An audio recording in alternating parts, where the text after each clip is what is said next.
Good evening, everyone. I would like to call the business meeting of the Portland Board of Education to order. It is Tuesday, March 2nd, 2021.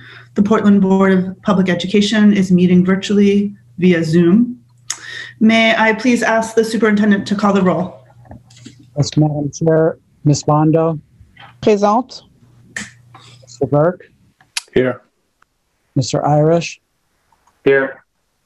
Senor Rodriguez. Presente. Ms. Russell Better. Here. Ms. Thompson. Here. Ms. Trevorrow. Mr. Youssef. Here. Ms. Allen. Here. Ms. Boxer McCumber. This is coming at 7.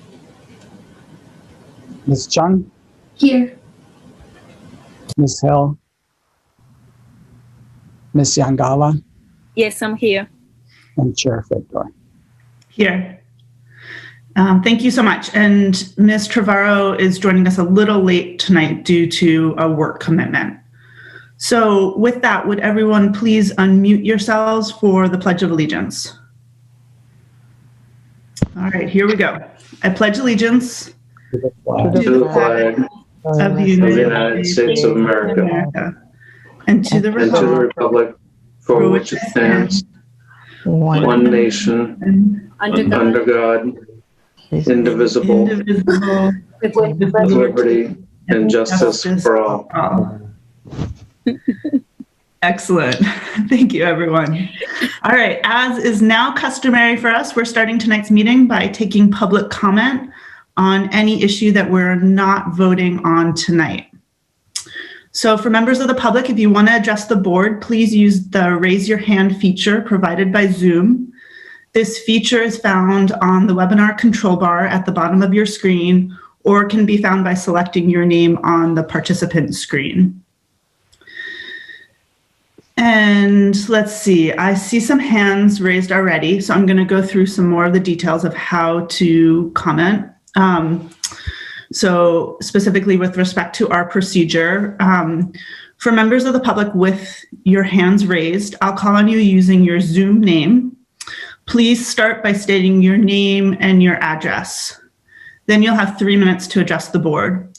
Should you near the 3-minute mark, I'll see if you need more time. And if yes, the board can grant you up to 3 additional minutes. If this additional time is granted and you reach 6 minutes, I'll then have to cut off your mic. So those are the procedures we're going to use tonight. And let's start with George. George, you can go ahead.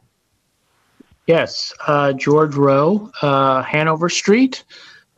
Very basic request here. I wanted to just point out to you guys that the website, which is how many people are interacting with you, if you go to the board members, there are pictures of the newest board members, but when you click on their photo or on their name to get information about them and information about how to contact them, you actually end up looking at their predecessors. And on the Contact Us link, you also get old information of the previous school board members. This may be not news to any of you. Maybe you've discussed this previously and it's just taking a long time to get your website up to date.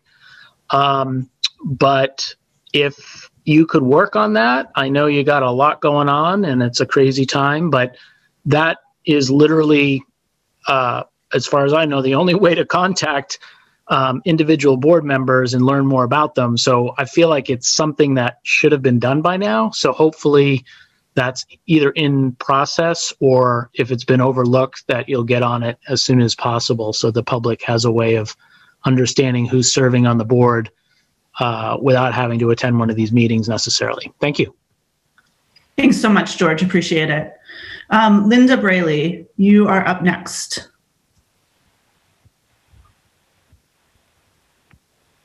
Can you hear me? Yes, go ahead, Linda. My name is Linda Braley. I live at 44 Edward Street, and I'm one of the parents that's part of the Back to School Portland. I want to repeat something that my son wrote in a letter and emailed all of you last night. He so eloquently said, "We're not going to fail because of COVID-19. We're going to fail this year because you neglected to bring high schoolers back into school and because you decided to decrease the instruction time." It makes me shaky, I'm sorry. Okay. You're losing kids on both ends of the academic spectrum, those that are struggling to stay engaged in this online environment and those that are engaged and trying to get everything they can out of what's offered to them. My son is thirsty for all the information that he's signed up to learn this year, and he's missing more than half of it because of the schedule and lack of instruction time. So yes, I'm frustrated, like many students and many parents that are reaching out. We recently got a notification about additional in-person time on Wednesday mornings for 1 hour. This, in addition to the Learning Center increase in-person time that you're striving for, is the low-lying fruit. I do know that we all want the same thing, want the kids back in the classroom, and I do know that you're trying. We need to try harder. We need to try faster and implement things now. While we still have a little bit of time left in the year, we've had a year to plan. There is just no time to waste for any of these kids. I would like to put it out there that nobody's trying to force people to get back in the classroom, teachers or students. We're trying to make it an option for teachers and students who are willing and able to be there. Every other district in Maine has figured out how to bring high school students into the classroom. What makes Portland Public Schools so special that we can't be as clever as they are? We're a clever group. We should be able to figure this out. Why is it that we are all allowing businesses, including restaurants and bars, to reopen to keep our economic forces moving? And we are depriving the generation of having quality education to compete in the economy to come. Not only will their lives depend on it, ours will. If grocers, police, fire, medical, etc., can and have been able to function safely with guidelines, and there's plenty of statistics to support this, then it is time to fix the guidelines so that teachers can be safe as our other essential workers are, and that will get our kids back in the class. Quick quote, "It is not the strongest of the species that survives, nor the most intelligent. It is the most adaptable to the ones most adaptable to change." Charles Darwin. Thank you for listening. Thank you so much, Linda. Next up, we're going to hear from Judy Segwick. Judy, you can go ahead.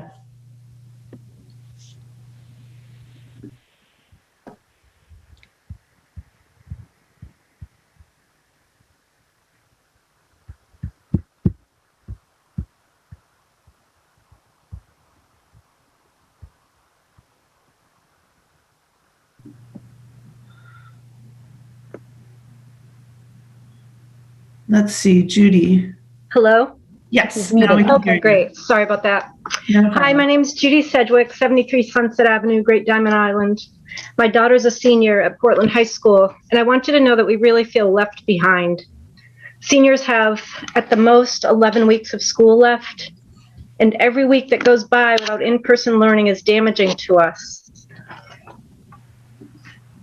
It's safe for all other grades in Portland Public Schools to have in-person instruction, and 1 year later, there are no firm plans to include grades 10 through 12 for academic learning. I hope that you guys will put the well-being of these students at the highest priority tonight. I hope that the school board and Mr. Botana will make the decision to give these students who have been left behind the opportunity that you have given others. And I hope you make a decision tonight to return these kids to school. Thank you. Thank you, Judy. Next, we're going to hear from Nola Fennessy. Nola, you have 3 minutes. Hi, I'm Nola Fennessy. I live at 32 Tremaine Street.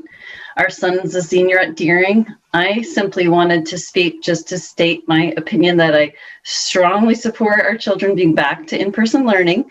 I appreciate all that all of you do. I know it's not an easy task, and thank you. Thanks so much, Nola. Next, we're going to hear from Michael Podolski. I'm so sorry. Can you pronounce your last name for us, and then you have 3 minutes. Hello, my name is Eli Podolski. I'm just on my father's computer. I live at 79 Edward Street, and I'm a junior at Portland High School.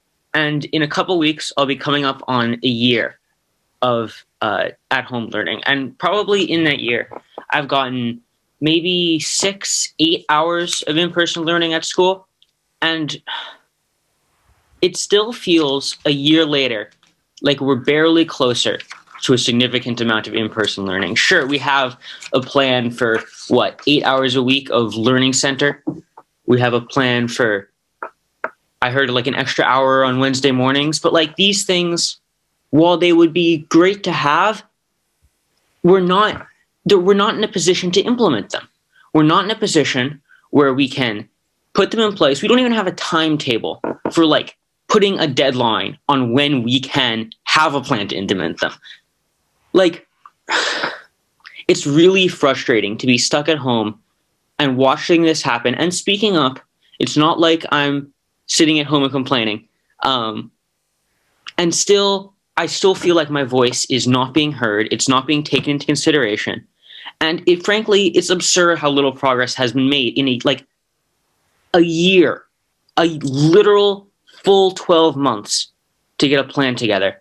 And there's close to nothing. Thank you. Thank you, Eli. Next, we're going to hear from Holly Sheehan. Holly, you have 3 minutes to address the board. Hi, thank you. This is Holly Sheehan, as well as Daniel Niles, my 15-year-old boy, and we live at 1831 Washington Avenue.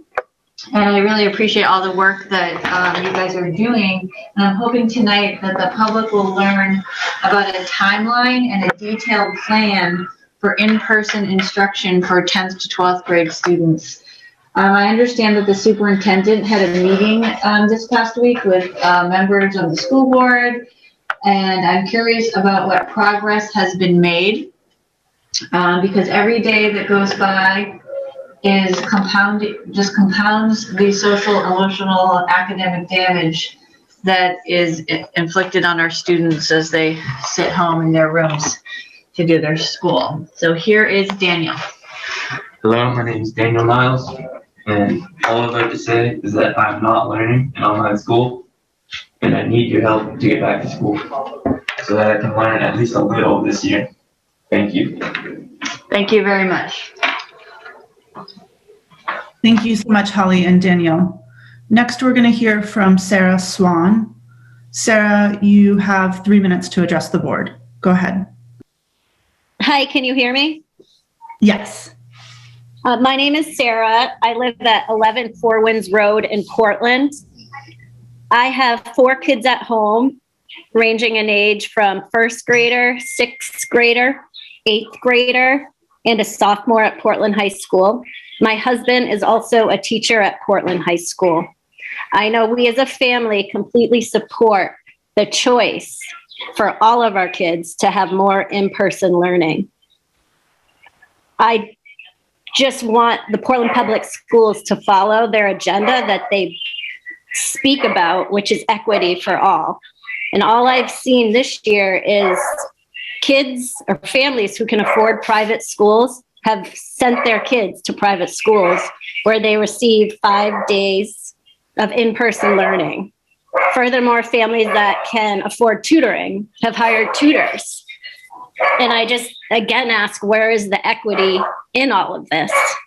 The inequity is just growing. And as a parent to the high schooler, I know for a fact all of her friends, any teenager that I've met, they're either in therapy or in need of therapy. And so I'm just asking and saying that we need teachers. These kids need teachers. We don't need more therapists. Thank you. Thank you, Sarah. Next, we're going to hear from Anya Frank. Anya, you have 3 minutes to address the board, and go ahead. Hi, my name's Anya Frank. I live at 56 Land Street in Portland, Maine. I'm a sophomore at Deering High School, and I wanted to come on here again and share my point of view about going back to school. I feel as if you've pushed the youth voices aside. I felt ignored, unheard, and unvalued. You have made me feel as if my voice doesn't matter. You have the tools necessary to put this change in action. Allow us to go back to school. Allow me and my classmates to walk through the halls of a place we once called home. Thank you. Thank you, Anya. And we do hear you and really appreciate your participating tonight. Next, we're going to hear from Georgia Littell. Georgia, you have 3 minutes to address the board. Go ahead. Can you hear me? Yes. Okay, perfect. Hi, I'm Georgia Littell. I live at 49 Rosemont Ave in Portland, and I'm a junior at Portland High School. Tonight, I'm simply asking the administration and school board to hear the voices of the students who need to get back into the classroom. I hope you will return 10th through 12th graders to at least 2 days of in-person classroom time as soon as possible, or at least share your plans and ideas for how you plan to actually get us back into school. Thank you.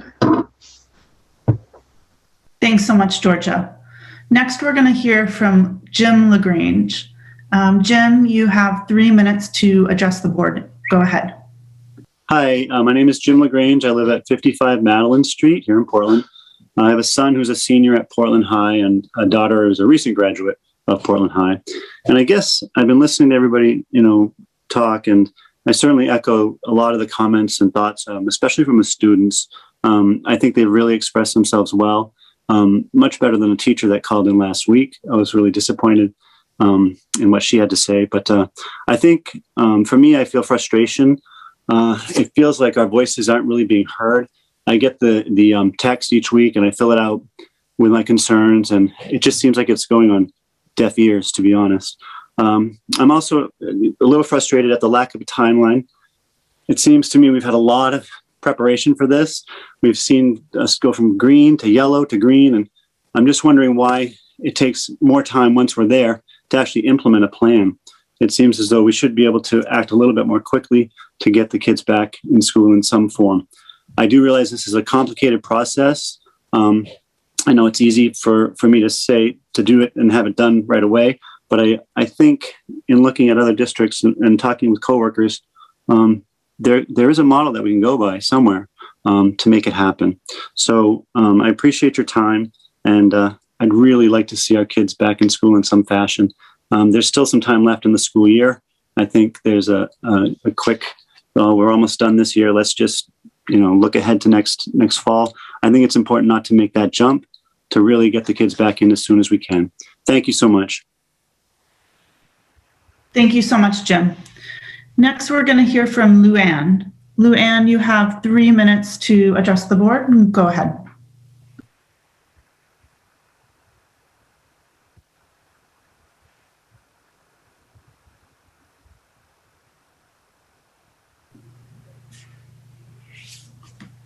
See, Luanne, are you there?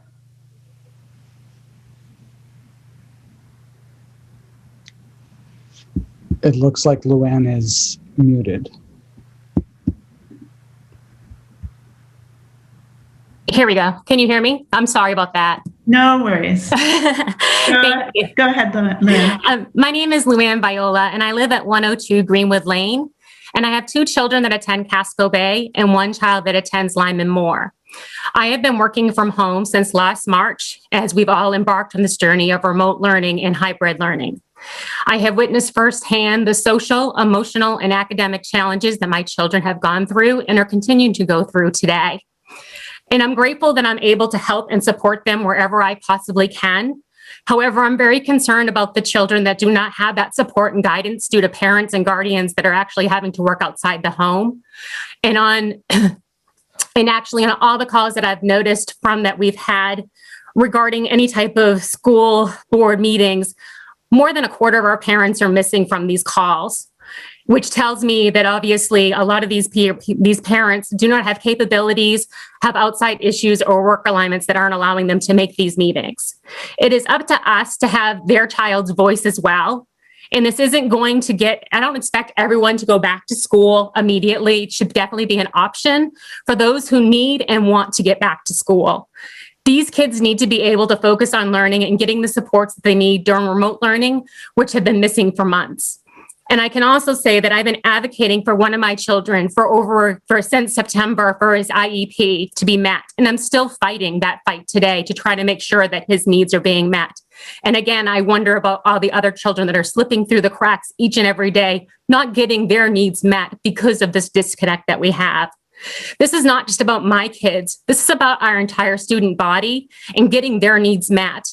We need to create a unified school district, but sadly, if anything, we're creating a greater divide.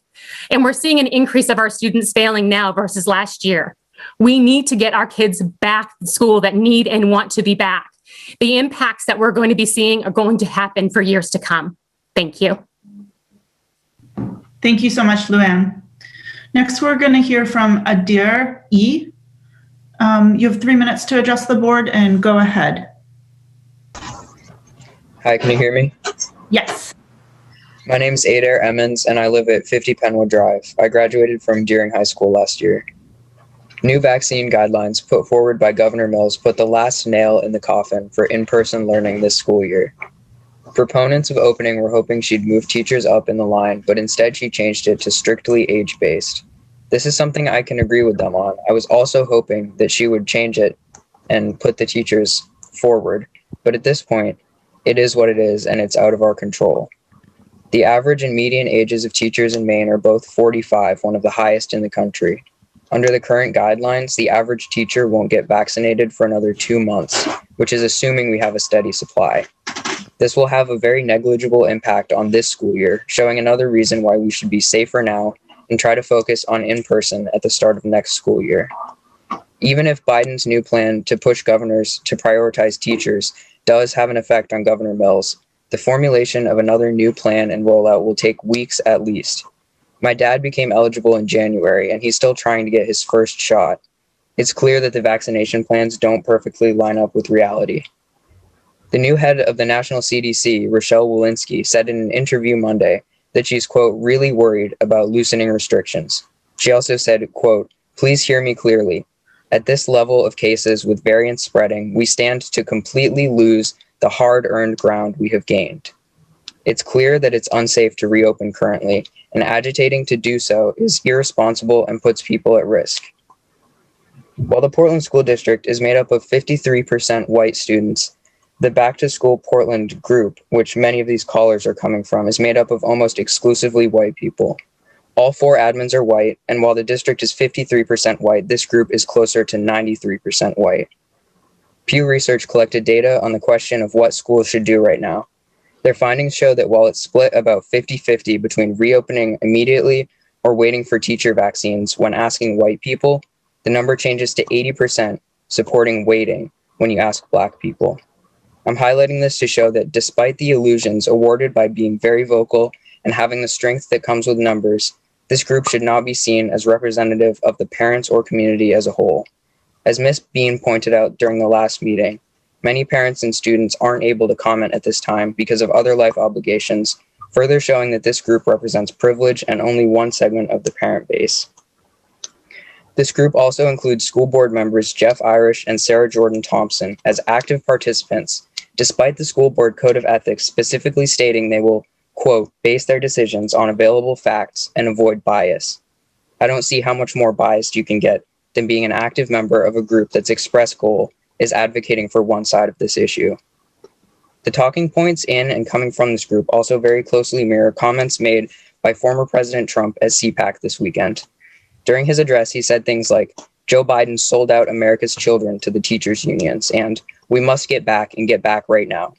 These arguments are throwing innocent groups under the bus and using ultimatums to bully us into taking his position. I have like 2 sentences. Do you mind if I finish? Go ahead. Thank you. They're also commonly used by members of this group, and I've heard them spoken tonight. When you make your decision about opening schools, ask yourself, should we listen to Donald Trump or the head of the CDC? Thank you. Thank you, Adair, and I apologize for mispronouncing your name 2 meetings in a row. So Hopefully I will remember for the next time, and thank you so much for participating tonight. Next, we're going to hear from Haley Chase. Haley Chase. Go ahead, Haley.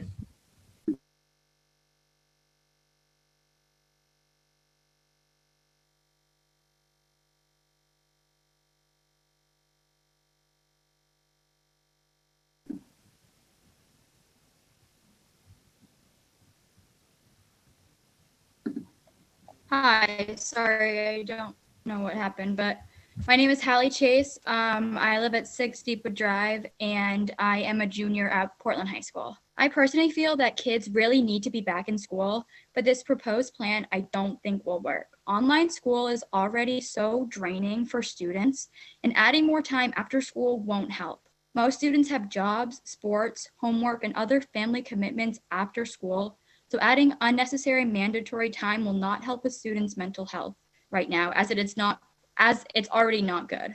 I think that students who need this extra in-person time after school is already taking advantage of it. If, for example, if I don't need help in my history class, but I'm required to go, but I need help in my math class, it's taking away from the time that I need with my math class. So I really do think students need in-person time, but I think adding extra time on top of online school won't work. Thank you. Thank you so much, Haley. Next, we're going to hear from Erin Brennan. Erin, you have 3 minutes to address the board, and you can go ahead. Hi, can you hear me? Yes.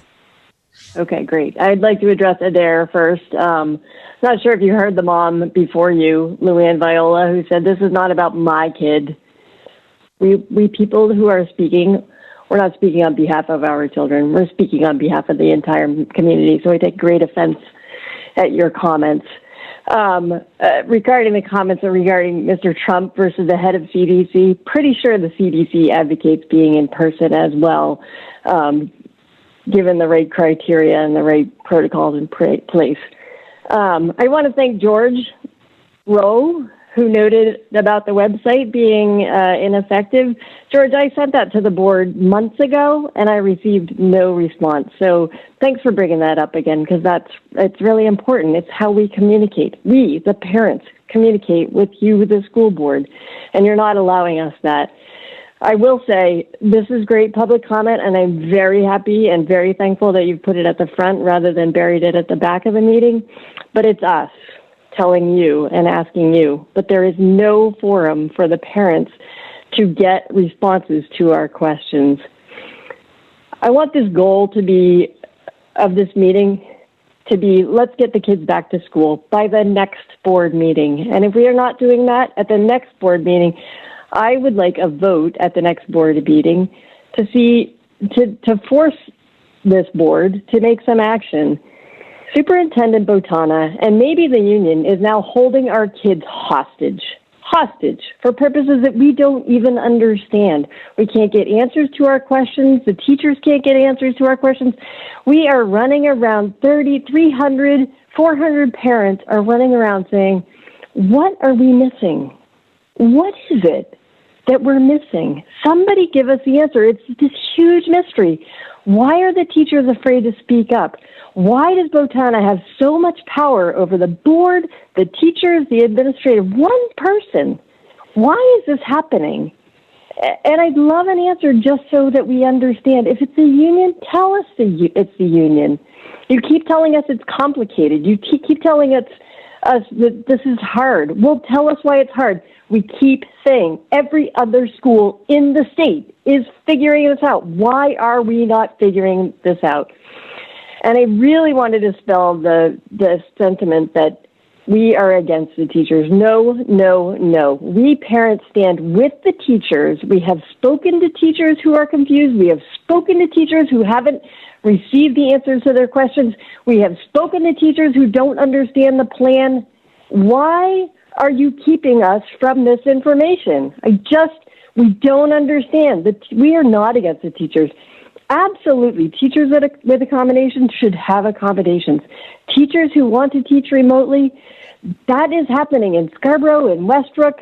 Yes, stay remote. That would be awesome. Let our kids back into school. I don't know how many times we have to be back in this position. Erin? We just don't. Yep. That's the end of your 3 minutes. Would you like an extension? Yes, I would. Board, is there a motion to extend? I see Ms. Thompson, seconded by Ms. Bondo. All in favor, please indicate. Okay, Erin, there's a majority, so you have an additional 3 minutes. Go ahead.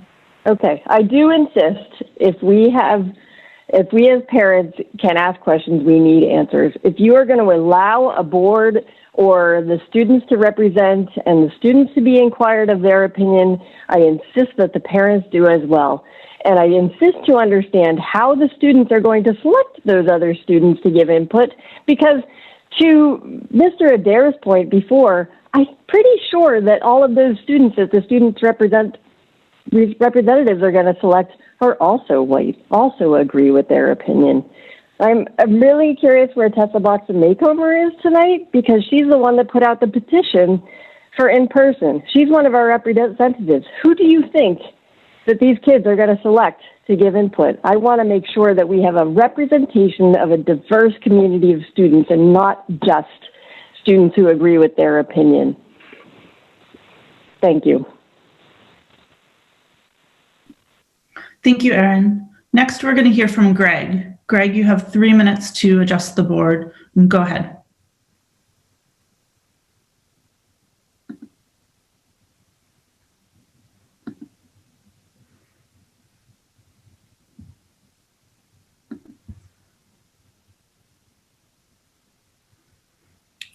Let's see, Greg, are you there? I have lost you. Moved over to there you go. Can you hear me? Greg, go Hi, ahead. Can you hear me? Yes. I'm sorry. This is Greg Ives from Racine Avenue. Erin just stole a little bit of my thunder as well. I was wondering that I've never heard where the board members stand, our elected board members. I'd like for them to address us tonight and let us know where they are. Also, I was wondering if there was any pressure from the unions on the board, or intimidation, or whatever you want to call it, whether it's from the union or the superintendent himself. Thank you very much. Thank you, Greg. Next, we're going to hear from Penelope St. Louis. Penelope, you have 3 minutes to adjust the board. Go ahead.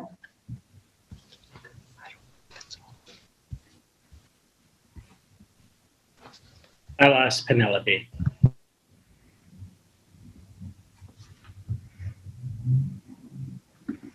Let's see.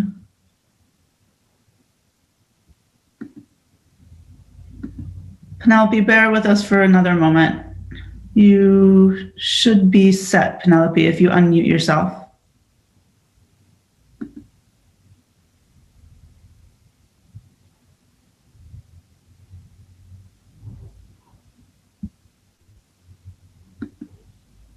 There you go. Penelope, can you unmute yourself?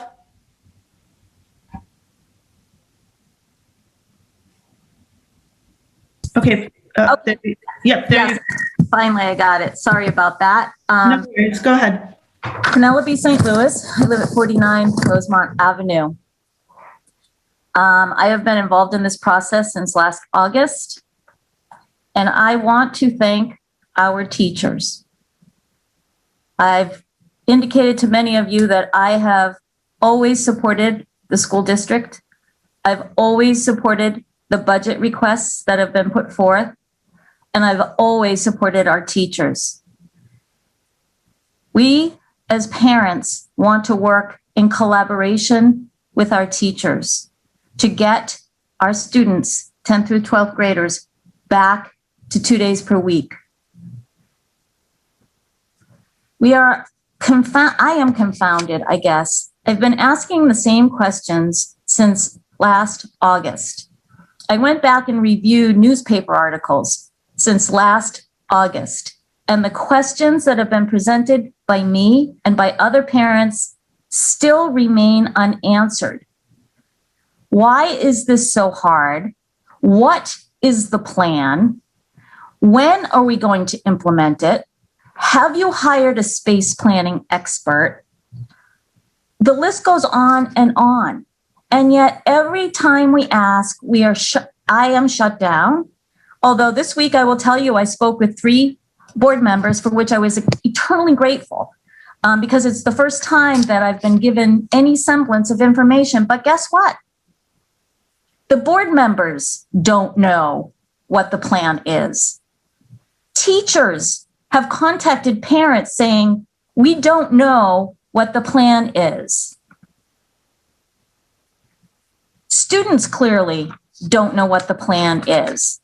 And I wonder who's driving the ship, who's driving the bus, or who's steering the ship, because principals don't know what the plan is. So who's in charge of this? Who has the plan? Who has the plan? And why is the administration saying, no, we will not meet with parents? Why? Why can we not get answers to what is this plan? Really, is there a plan? Is the real question. Is there a plan? Because I was told this plan was ready to go to be implemented in November. And I was thrilled about that. And then I was told, oh, it's the same plan as in November, but guess what? We're going to have focus groups. And the administration put up a nice fancy timeline about little things that they were going to do. Where is the plan? We're going to update the plan on the website, said Superintendent Botana last week. No update, a lot of graphs and charts and pretty colors. It was too bad. I'd like an extension. Board, is there a motion to extend?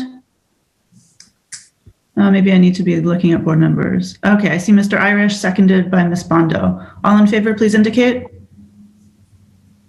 Okay, there's a majority in favor. So Penelope, please go ahead. Thank you so much.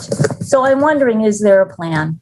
And if there is a plan, why can it not be communicated to the teachers who ask, the parents who ask, and the students who ask? Our children's mental health is at stake here. And many of you on the board deal with students with mental health issues. Many of you on the board deal with families of challenged students.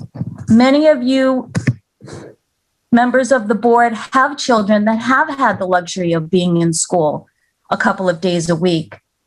And it's been a tremendously positive experience. And 10th through 12th graders, and I don't know how many of them there are because I could never get a number, but 10th through 12th graders, I would venture to say at least 200 or 300 have not been given that advantage, have been cast aside, have been neglected, have been left behind. And yet we get no answers. No answers. So teachers, message to you.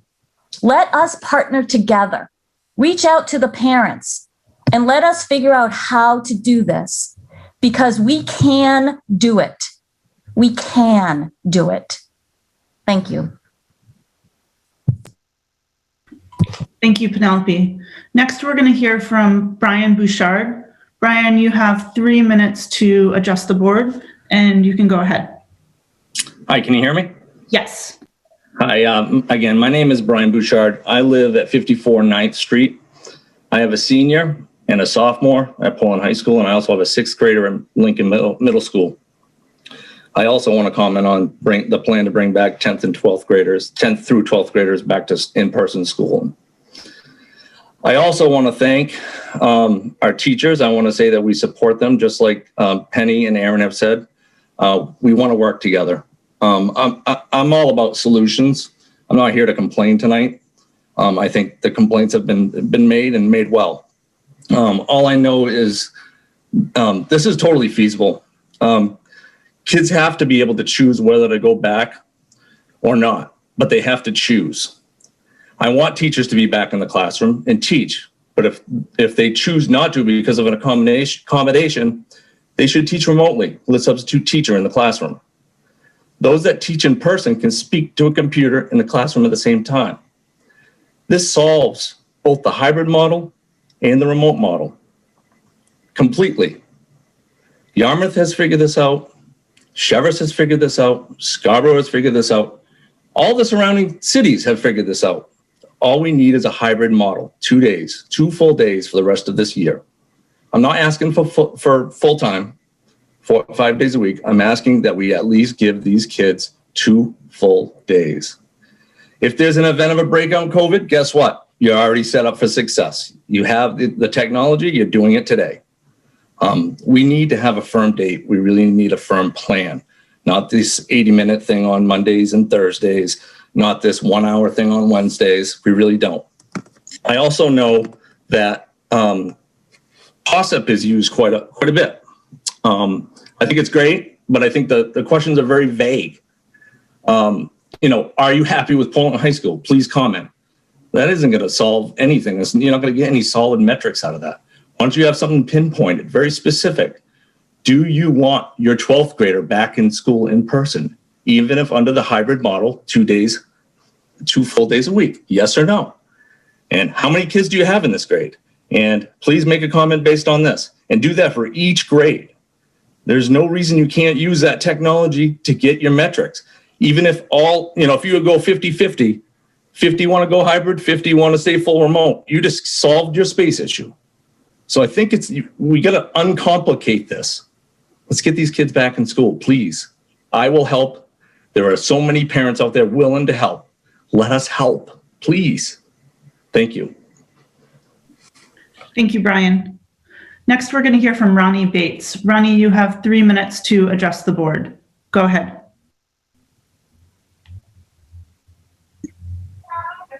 Hey, good evening. Can you hear me? Yes. Okay, listen, I've been sitting back. Listen, parents did a great job articulating what they wanted. Students did the same thing. I just want to reiterate a couple of the points that I heard the parents make. Number one, I'd like to also know from the school board members where you individually stand on this. I think we've been kept in the dark on that. Number two, I think a lot of the parents are about transparency. The reality is there's been no transparency and no ownership. Listen, if there's not a plan, say we don't have a decent plan to keep your kids and the teachers safe. It's that simple. Own it, but don't keep us in the dark. Hey, nothing but love for the teachers. We love what you guys do and you put yourselves out there, but the reality is we need some answers and we need them now. Have a great night and thanks for listening. Thanks so much, Ronnie. Seeing no other hands raised, I'm going to close public comment. And now we're going to move to the report of the chair. Given the likely length of our meeting tonight, I'm going to be very brief. For my report tonight, I just want to take a moment to reflect on how much we're grappling with as a school district, from the pandemic and economic fallout on our city and families, to searing racial inequality that shapes the minute-by-minute experiences of our staff, students, and families. I want to thank Superintendent Batana and his whole team for leading this district with such grace, righteousness, and rigor. This work is not easy, but I'm so proud to be a part of it. Now we're going to turn to the report of the students, and tonight we're going to hear from Haley Allen of Casco Bay High School. Okay. Haley, you have the floor. Okay, can everybody hear me? Yes. I'm going to keep this brief. So public policy and the 11th graders are finishing our public policy culmination on Thursday from 12 to 2:30. Senior expedition culmination is next week. The freshmen are starting their expedition on the transatlantic slave trade and abolitionist movements. The 10th graders are in the midst of the Beyond Borders expedition. They hope to culminate before April break. Next week is Casco's first ever virtual family game night. Math Cup is on March 31st, and spring intensives are the week after April break, which we're hoping to continue despite COVID, or like depending on COVID. So yeah, that's it.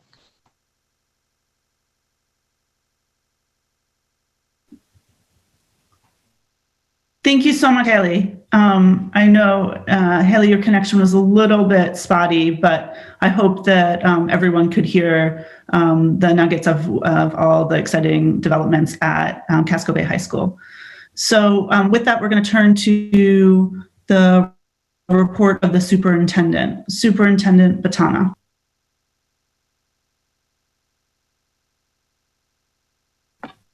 Superintendent, you're muted. Okay, that's never happened before.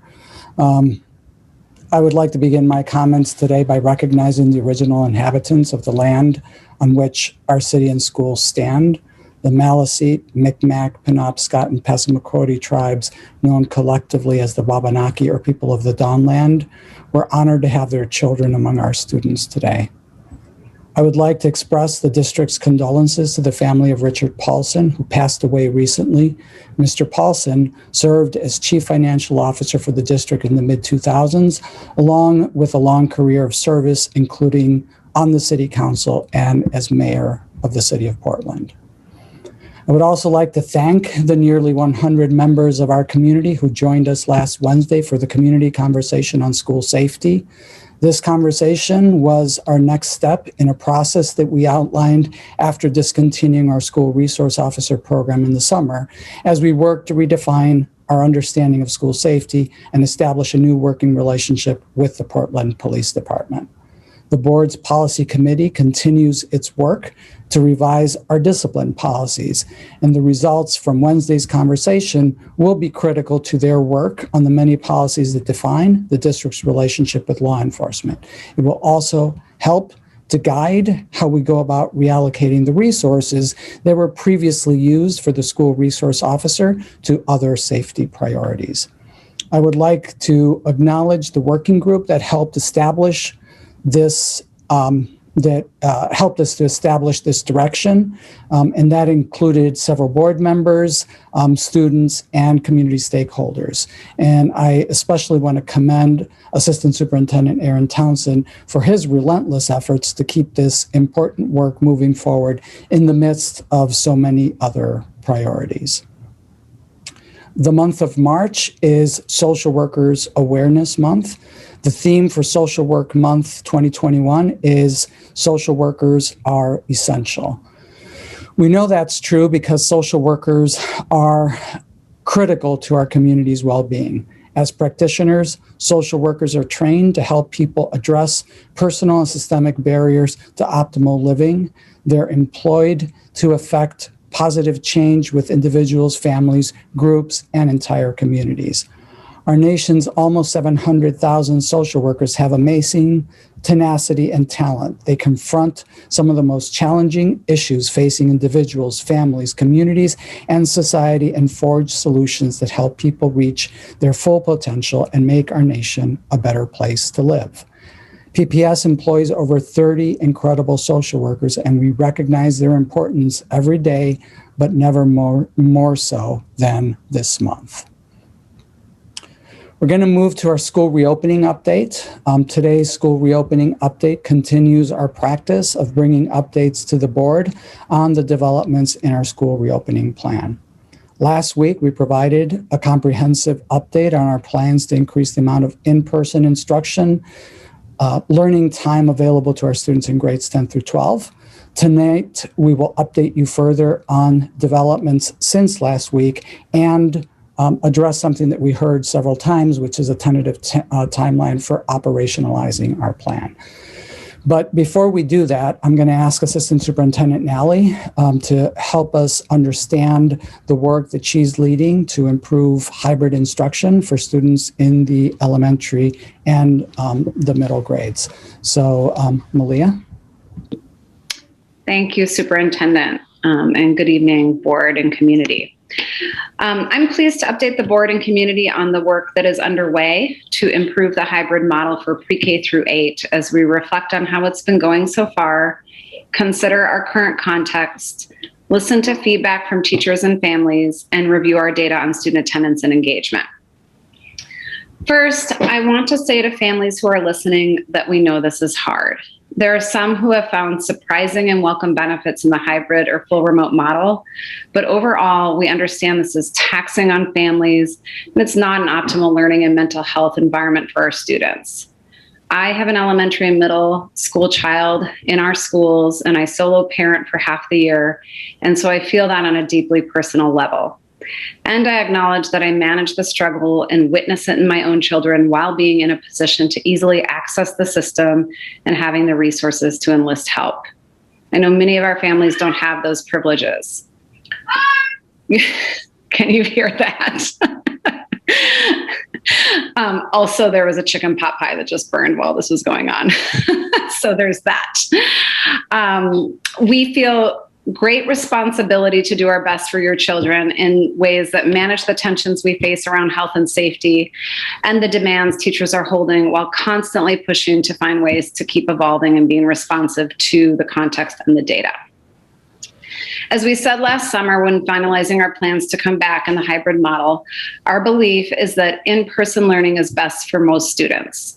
Given this, it has been our goal to have students in person as much as we can while staying diligent about our health and safety protocols. Per our original reopening plan, we've taken a differentiated approach in prioritizing more in-person time for students for whom remote learning has been most detrimental and challenging.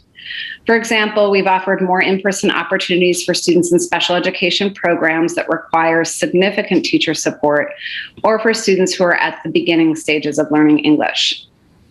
As we've been in conversation about how the model is working and what we can do to improve it for the remainder of the year, we've been focused on evolution in 3 key areas.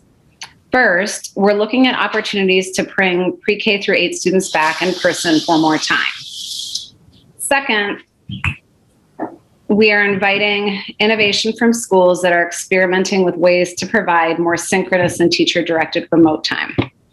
And third, we continue to work on ensuring universal access to technology tools that work while providing better coordinated professional development and support to teachers on planning and managing remote learning. I'm going to share a little more context on how each of these strategies, as well as the timeline for advancing these next steps, is going to play out, and then I'll speak to how our approach to consistencies across schools will evolve for the remaining months of this school year. So first, in terms of looking at more in-person time for pre-K through 8, both elementary and middle schools are actively generating proposals for how to bring students back into the building for more in-person time.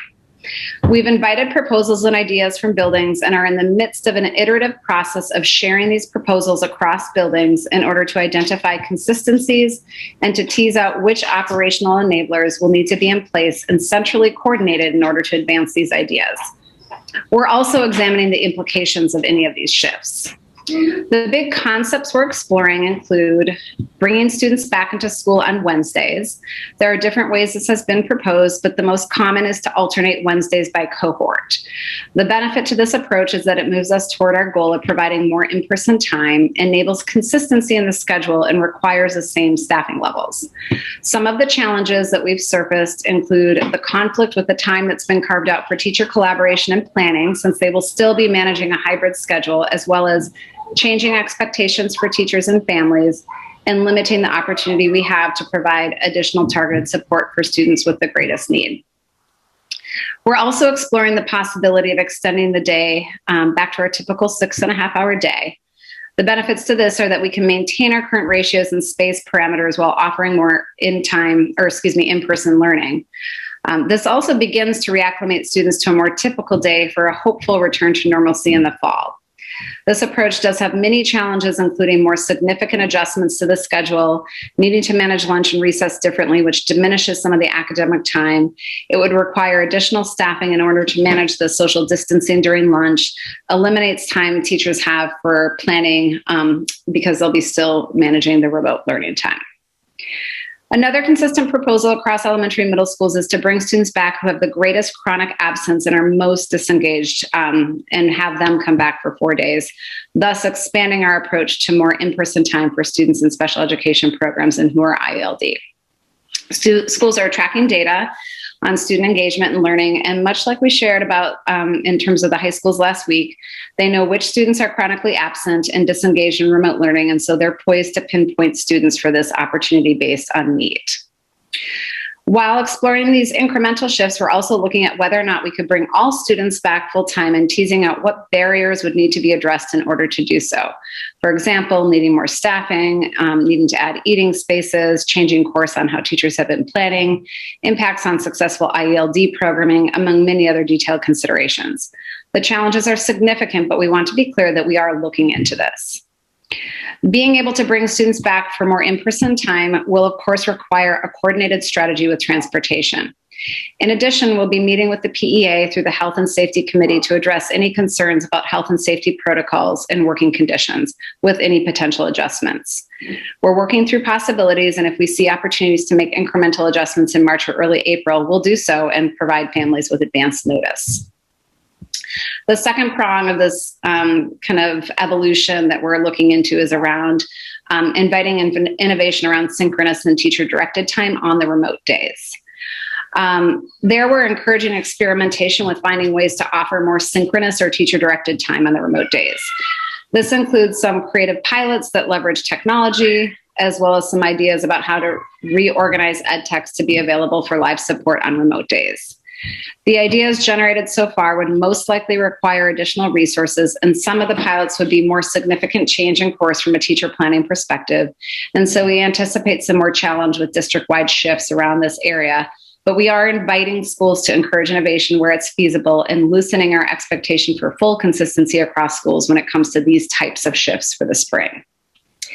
And then finally, in terms of the tech access and PD for remote learning, we've been working to ensure all students have working technology. And as the superintendent has shared previously, all devices have been distributed to elementary schools, and we have enough for every child pre-K through 8. And we've been prioritizing distribution to students and families that we knew did not have devices or where the technology has been a consistent barrier. We also continue to strengthen the support and coordination around PD for teachers related to remote teaching and use of the many educational programs that have been rolled out this year through asynchronous PD for teachers and better support for building technology coordinators around tech integration. As mentioned earlier, we are working on how to operationalize these potential adjustments, and we'll be collaborating with the teachers union around health and safety and work condition issues through this month and early April. If there are opportunities to activate these changes in March, we'll do so and communicate to families in advance. In general, we're aiming for adjustments to be fully embedded post-April break. We do anticipate certain changes will be consistent across schools, but we also want to be transparent that if some buildings can make some of these moves but others cannot, we are inviting schools to still move forward with adjustments that fit in alignment with the three-pronged strategy I just outlined. And as a final closing thought, I want to acknowledge that we all want to keep improving and finding ways for students to come back into buildings more. I also want to be transparent that this year has been full of change and adjustment, and it's taken a significant toll on our educators and our school leaders. People are working harder than ever to show up for our students, but they are worn thin. And so we will be balancing how to keep improving and changing to meet the moment this winter and spring, but also monitoring what's feasible to do well in the time that we have. And that concludes my update. And I apologize for the children in the background. Thank you, Maria. I want to provide some updates on the work that's taken place since last week in our efforts to increase in-person instructional opportunities for students in grades 10 through 12. I want to reiterate that we are committed to making that happen, but it has to be in a way that ensures that staff and students are safe. Last week, Assistant Superintendent Erin Townsend and Executive Director of Human Resources Barb Stoddard met with Portland Education Association representatives as part of the Health and Safety Task Force.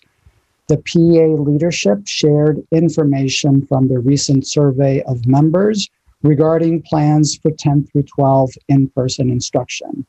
Generally, I would say that while there are continued concerns about health and safety issues, particularly around maintaining the required physical distances, our teachers are committed to working with us to figure out how to make this happen. We also met with each of our high school's leadership teams. Those leadership teams are the principal, assistant principals, and representatives from the staff, including department heads and other key staff, to discuss the proposed plan. We have, as a result of those meetings, a running list of challenges that we are working to address together as we move forward with our planning. These challenges include the fact that some students may not be able to attend the additional afternoon in-person sessions for a number of reasons that include health and safety concerns, having to play a caretaker role with younger siblings, having work commitments that are vital to their families, or having transportation challenges. How staff can accommodate these students while also meeting the needs of students who are able to attend the afternoon sessions is one of the challenges that we are working to resolve. We're also looking at what would be lost without the flexible arrangement provided by the current learning centers. Specifically, with the current design, students are able to have long, uninterrupted, highly personalized instructional opportunities with staff. Under the new proposal, to have structured periods of instruction around students for class blocks, there will be less time for such individualized instruction. There could be trade-offs involved in discontinuing our flexible learning center model. The other question we're exploring is our ability to continue to provide the level of in-depth support that we've been able to provide to our students who are intensive English language learners. Many of these students who need intensive assistance in English are attending school in person 4 days a week, both in the morning and in the afternoon. Under the new plan, other ELL students also will be coming in the afternoon. So our ELL teachers who have been focused on our students who are intensive English language learners will need to divert time and attention away from those students to support the English language learners in their mainstream classes. Each school has established a process to garner additional input and perspectives from faculty and staff on what adjustments to the proposed plan would make it viable, as well as to consider other possible avenues to achieve our goals of providing increased in-person opportunities for students. Universally, staff report hearing from students that they have significant concerns about increasing in-person instruction. They strongly urged that we proceed with the student focus groups and that we survey students if there is a need for additional feedback and clarity. We are scheduled to meet with student representatives from all 3 schools this week. I would like to thank the student board representatives, Haley Allen at Casco Bay, Tessa Boxer-McCumber at Portland High, and Emily Chung at Deering High School for their assistance in pulling these meetings together. I look forward to these conversations. I would also like to update you on the work that we are doing to bring pooled testing to our high schools. At this point, we are considering 2 options. One, a pooled nasal swab, and the other, a saliva test. The purpose of these pooling tests is to determine in each pool whether there are infections. We would receive that information within 48 hours and quarantine anyone in the pool while they're tested individually.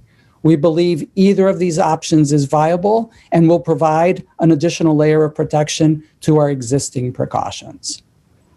We continue to work through some of the challenges, such things as Metro's capacity and time and appropriate staffing to cover any classroom where the teacher of record is on leave and unable to return. while we do the additional due diligence around student participation and programming choices that I described earlier. We're currently aiming to operationalize these plans by the time we leave for April break, and I will continue to update you on our plans for in-person instruction as we continue to refine them.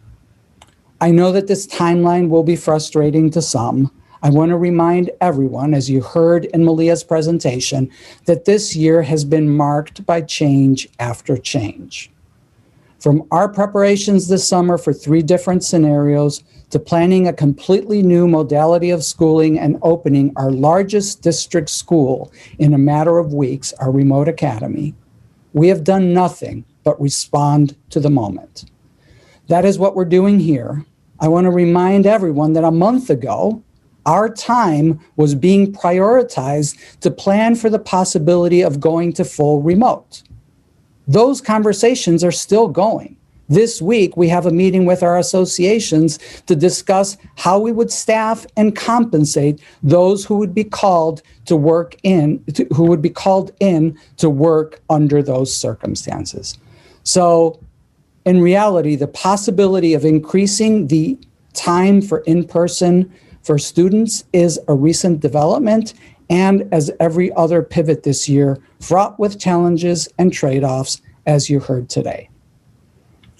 Finally, we've received feedback that families believe we're planning to return next year in some form of hybrid instruction. I want to be unequivocal that our plans at this time are to work towards 5 days a week of in-person instruction next year. While it appears likely that some of our existing health and safety precautions will need to continue, we expect that all of our staff will have the opportunity to be vaccinated by then, and there will be a lower prevalence of COVID. That provides hope that we will be able to return in-person instruction for most students while continuing to accommodate those who need to learn remotely for legitimate health reasons. And that concludes my report. Thank you so much, Mr. Superintendent. Now we'll move to the report of the Secretary, consideration and action to approve the meeting minutes of February 23rd, 2021. Is there a motion? So moved. Mr. Rodriguez, seconded by Ms. Thompson. Is there any board discussion? Or are there any questions? Sorry, I'm getting ahead of myself.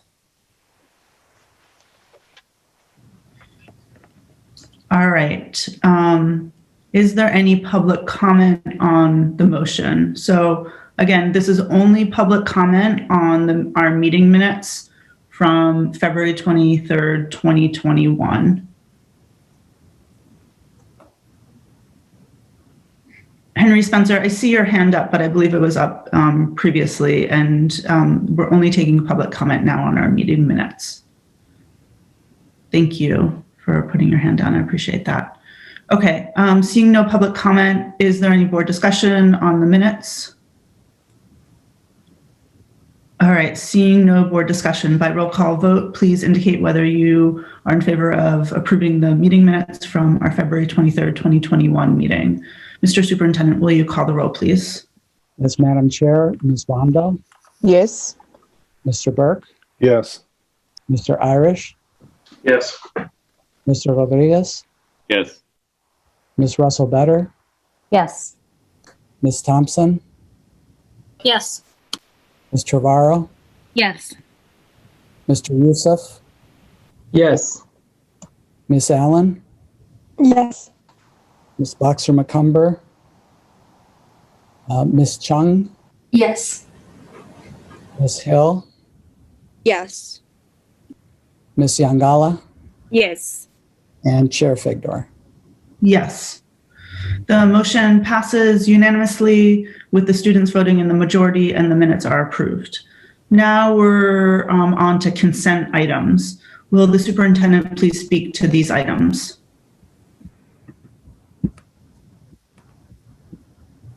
Yes, Madam Chair. Under Board Policy KCD, the school board accepts by unanimous consent contributions made to the school district as required by that policy. All of the donations are listed in the board agenda under this item. Our practice is for each donor to receive a written contribution acknowledgement expressing our heartfelt gratitude as well as for their tax purposes. I would like to thank the many generous contributors to the Portland Public Schools who have made donations of durable goods, goods of substantial value and historical or commemorative significance, including in this week's list, $200 from April and Dennis Noonan for the PHS Food Pantry, and 25 books valued at $749.50 from Kristen Cappy. We're very grateful to these contributors for their generous support and contributions to the work of the Portland Public Schools. Also tonight, we have our quarterly report from the Foundation for Portland Public Schools. Our Executive Director, Andy Weissman-Summers, is here to present that report. Andy? Great, thank you. I will share my screen. Oh, I guess, I don't know if I can either share my screen or someone else can share the slides that I had provided. We can enable you to share. You should be co-host now. Super, thank you. All right. Wonderful. These will be brief. So for those who aren't aware, the Foundation for Portland Public Schools is a nonprofit organization that's institutionally aligned to the Portland Public Schools. We work to address unmet needs of the district as well as to provide opportunities for innovation. We report to the school board quarterly. So the primary report of this past quarter is that as of this week, the foundation became the fiscal sponsor of Portland Empowered. I believe that many of you are aware of Portland Empowered's work. They help to raise up traditionally marginalized voices of students and parents, build leadership, and help families engage with practice and policy of the schools. We are thrilled to have them on board. We feel as if they further the mission of the foundation tremendously. And so that means that Pius Ali, the director of Portland Empowered, Muntaha Mohammed, and Jackie Rogers have left their offices at University of Southern Maine, now have offices at Central Office, although like most of us are working remotely predominantly, but they have joined us under the umbrella of the foundation. And then traditionally, we also at each quarter share any group or individual who's donated $1,000 or over to the foundation. So this list is the list of foundations and businesses who have given at least $1,000 in a donation just in the last couple of months. And I think it went out of order. Yeah. And then this is major donors who are individuals who have given at least $1,000 between December 16th and the end of last week. And I like to point out each time we give this report that while we do call attention to these major donors, the huge majority of our donors give $25, $50, $100. So in the last 2.5 months, we've had 145 other donations that are $999 or less, totaling $20,992.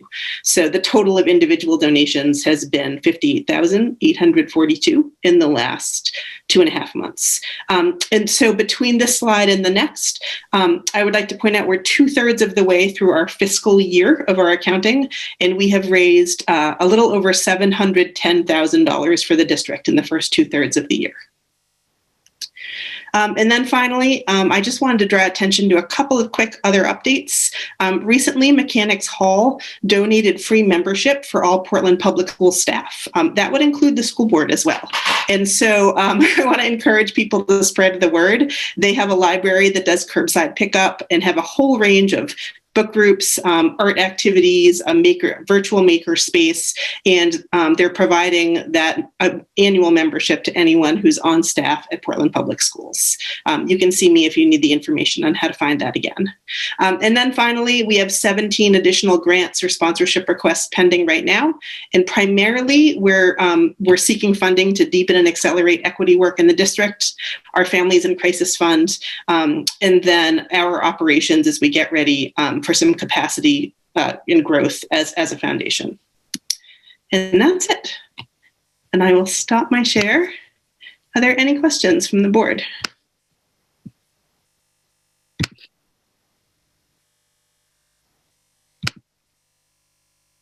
Wonderful. Well, thank you.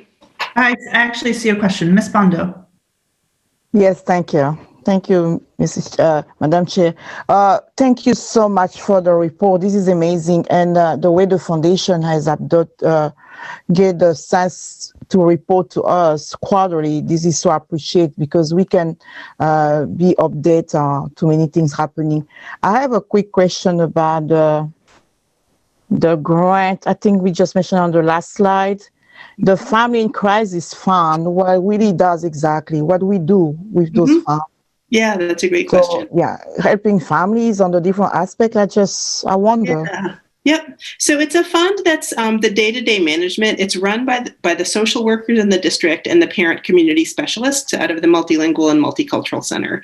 And through their kind of intensive outreach and work with students and families, they come across families who have pressing needs. So there's a set of criteria around needs that have arisen due to the pandemic, loss of job, or other personal crisis. And the fund provides a once annual support for a Portland Public Schools family for rent, utilities, or medical costs, with a max cap of $750 per family per year. And that fund has grown tremendously since the start of the pandemic. We've dispersed about $70,000 in rent, utility, and medical payments for Portland schools families, including Portland adult ed families, since I've been on board last April. Right. Can we have maybe some updates on the different data that we have collect? I will be glad to have the data by families. How many families have we been served with those kind of funds, and also which specific areas, so we know exactly as the requests where those requests were exactly. So we know exactly. So those are the most requests from families. So we can have a need assessment well defined for a good evaluation. Yeah, absolutely. I have that actually very recently prepared. I mean, the data's about a month old, and I can send that to the board tomorrow and add it to the next quarterly update for the public to see if they'd like. Yeah, I will appreciate. Thank you so much. No problem. I'm done, Madam Chair. Thank you. Thank you so much, Ms. Bondo. Ms. Thompson, did you have a question? No? Okay. Thank you so much, Andy. And Mr. Superintendent, did you want to close out this section? Just to thank Andy and the foundation board for their amazing partnership and work.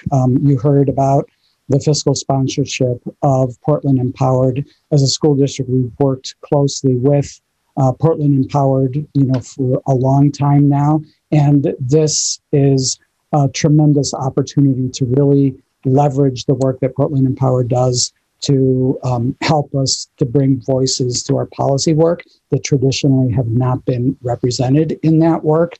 I think we've taken very significant steps over the past couple of years in some of the work that we've done around the parent engagement policy first, and subsequently in some of our more recent policy work. I think that was evident in the community conversation that we had around school safety last week, and it is absolutely one of the areas that we know that we have tremendous room to improve. And I do believe that partnership, not only with Portland Empowered, but also with some of the partners that come along with that, Maine Inside Out, representing a group of students who traditionally don't show up in many of our conversations, students who have had experience in the juvenile justice system, and Portland Outright, with a strong focus on LGBTQ student views. Having those partners at the table as we think about this policy work is invaluable, and I'm really, really excited about the role that the foundation is taking to help advance that work. So thank you, Andy. Thank you to the foundation board for all that you're doing in this work. Thanks, Javier. Thank you so much to both of you. Now it's time for our board focus on educational issues, which today is on our diversity hiring status and plans. Mr. Superintendent, back to you. Very briefly, just to introduce this, this is the third of three major presentations in advance of our budget proposal, which will be at our next board meeting. This is, today we're dealing with the work that's happened around trying to diversify and support a diverse workforce. And this is following on our previous conversations about pre-K in the district and our plans for students who are English language learners, the LAU plan presentation that we had last week. From the first time that I set foot in the Portland Public Schools as a candidate for the superintendency, I was taken by the amount of energy and commitment that there was in all of my conversations with students, with staff, with community representatives about increasing the diversity of our workforce. There's a very clear understanding that as a school district that is the most diverse school system in the state, our student population being 40% students of color, that our staff was and continues to be overwhelmingly white. So very early in my work here, we set out to change that and to make strides to diversify our workforce. And Barb Stoddard, our Executive Director for Human Resources, has been an incredible partner and an incredible champion of that work. I know that as a board, you have a strong commitment to this. The words of my friend Roberto Rodriguez as former chair, urging us to really double down on this work are things that have inspired and motivated me to continue to drive this work. We've made tremendous strides, and today we want to talk about some of those strides, but we've also learned a great deal along the way about the areas that we still have tremendous room for growth. And so I'm really excited to bring this presentation to you today. I think you will see that there has been a tremendous amount of work, and we've made significant progress, and we also have a long way to go. And so I'm excited to turn this over to Barb Stoddard. Thank you, Superintendent. Assistant Superintendent Townsend is going to run the deck for me here. So I'm hoping he's going to share his screen. Great, thank you so much. So welcome everybody. I'm really happy to be here tonight to give an update on our diversity work. It's been a while since we've done a full presentation on this, and I'm looking forward to sharing where we are and where we hope to go. Next slide, please. The presentation tonight is as follows. We'll have a little bit of background, spending a few minutes just revisiting the Portland Promise and the People Goal, then an update on our current state of the efforts to diversify the workforce, including reviewing some activities and wins over the last year and a half, as well as challenges and barriers to the diversity work. And finally, we'll give a preview of the fiscal year 22 priorities and proposed investments for the work. Next slide, please. So to refresh your memory on the strategic goals of the Portland Promise and the People Goal specifically, I've highlighted here the key components of our charge and commitment to attract, support, and retain talented and diverse people. The People Goal itself has 5 strategies. 3 of those are key to what we'll be talking about this evening. Those 3 key strategies are articulating our core values and unique PPS identity to attract new talent and strengthen organizational culture. The second one is building career pathways that motivate and retain our talented and diverse people. And the third one is building and implementing a diversity recruitment strategy. Again, the People Goal is focused on attracting, supporting, and retaining talented and diverse people.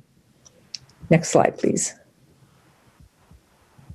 Both diversity and equity are district priorities, and they are inexplicably linked to each other.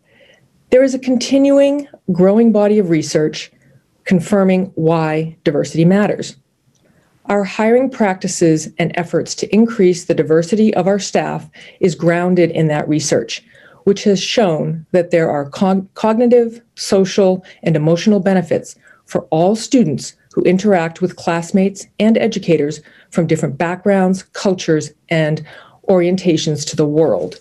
More specifically, research conducted by the Learning Policy Institute found that all students, regardless of race, report feeling cared for and academically challenged by teachers of color. The impact of teachers of color is especially significant for students of color who have higher test scores, fewer unexcused absences, are less likely to be chronically absent, are more likely to graduate high school and succeed in college when they've had teachers of color who serve as role models and support connections to school and to learning. Finally, from an organizational perspective, McKinsey Consulting recently conducted a study showing that more diverse organizations perform better on key organizational metrics like recruiting, decision-making, employee satisfaction, and brand awareness.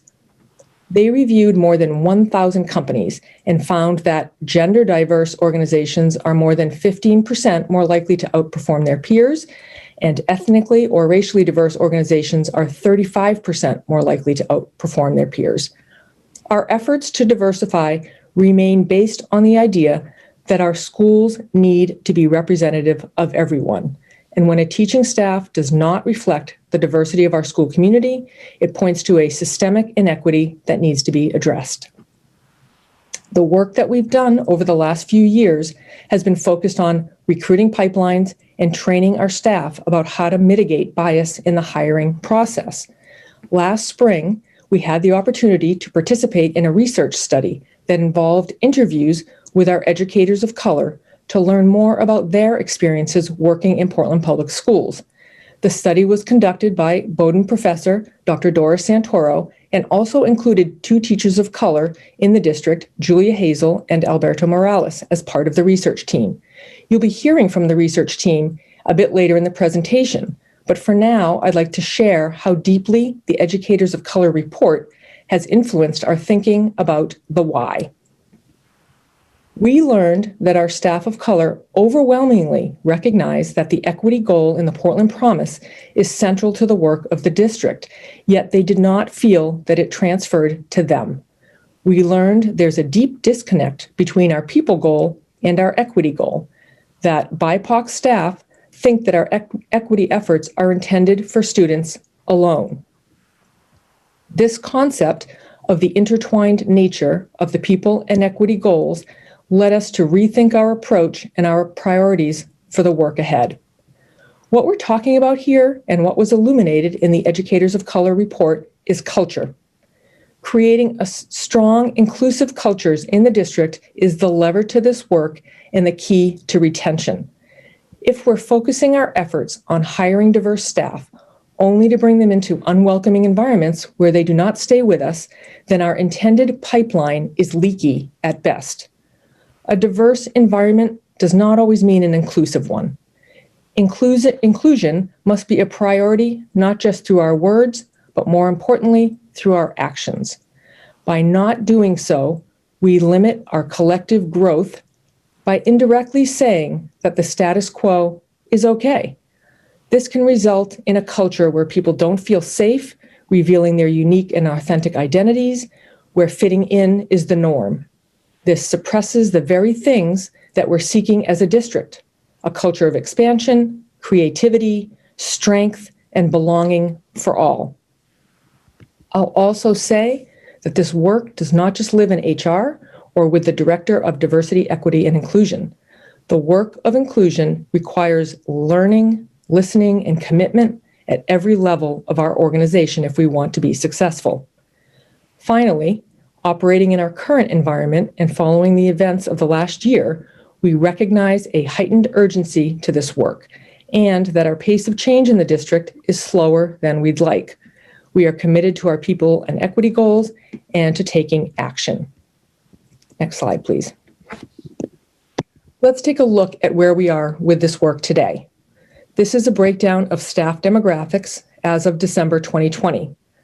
I chose to share this graph because it grounds me in the work ahead. Overall, Portland Public Schools is 89% white. This data roughly tracks the census data on the demographics of Cumberland County, which is reported as 90% white, but lags behind the City of Portland census data, which is about 82% white. This also lags behind our student demographics. For this school year, our data shows that our students of color comprise almost half of our student population. Next slide, please. This is a snapshot of the breakdown of our staff of color as of December 2020. The highest numbers of staff of color by bargaining unit are in the Ed Tech and the PEA, which is the teachers group, and those are shown in green here. Our highest percentage by unit are in the Ed Tech and the non-represented groups, as shown in the orange. I think most people are aware that the high rates in our non-represented staff are driven by the high number of diverse staff who make up our multilingual team. This data calls us to the work ahead as we develop more targeted recruiting efforts specifically geared towards what the research is telling us. Teachers and leaders of color matter and can help to close achievement and opportunity gaps for staff of color. Next slide, please. In this slide, I've pulled out more detailed data for two groups of staff, the PEA, which is the teachers unit, and our Ed Techs. Both groups have nearly doubled the number of staff of color over the last 5 years, yet the percentage of educators of color is moving more slowly due to the overall size of the group. This slide also highlights one of the key opportunities we have in front of us. We have a large group of staff who are already part of PPS, who know us and embrace our mission, and many of whom are ready or with additional support can be ready to move into our teaching unit. Next slide, please. This is a historical snapshot of our efforts to diversify the workforce across all staff. As shown here, we've moved our overall numbers from 6.6% staff of color in the fall of 2016 to 11% in the fall of 2020. Each year, we have a number of staff leave us, either through retirement or resignations. For the first time, we took a deeper look at our turnover rates for last year. Our data indicates that our overall staff turnover rate was about 8% last year. Our turnover rate for educators was 7%, which is significantly below the national average for teachers, which hovers around 20%. However, our turnover rate for staff of color was 9%. Tracking this data is important as it potentially gives us insight about staff culture and the sense of connection and belonging experienced by staff of color in the district. We'll also want to benchmark this data against our all-staff survey data that we receive as part of our TNTP survey. Each year, we hire about 150 people on average, and anywhere from 40 to 60 educators. Overall, our turnover rates are quite low, yet given the size of our organization, this represents a sizable opportunity to hire. Just since this data was gathered in December, we've had additional movement on our diversity numbers due to a handful of resignations and retirements. The net change in staff of color between December and February shows an increase of 5 additional staff of color having been added to our rosters. Again, the research is emphatic that educators of color benefit all students and all staff. By keeping this research in mind, getting everyone aligned to this work, and using the attrition-based opportunity to hire the most qualified staff that represent our underrepresented groups, I believe we can accelerate the results that we've already seen start to take hold. Next slide, please. The next 2 slides will take a look at our recent activities and wins. First, we're excited to report that we've exceeded the goal we set in the Portland Promise by passing our 10% staff of color 5-year goal in 4 years. Additionally, we shared the first version of the Equity Hiring Toolkit with the board when it was rolled out in 2019. A hiring process audit was conducted to help us understand the use of the Equity Hiring Toolkit and where there might be gaps. This audit helped us look at the toolkit and how it's being used. We've continued to learn and refine this work over the last 2 years. The process is helping us to define next steps and to deepen the work, including rethinking and refining the pieces of the toolkit for better alignment and more strategic use of the tools by our hiring managers. We're currently working on an updated version of the Equity Hiring Toolkit that will be shared with hiring managers prior to the upcoming hiring season. Next slide, please.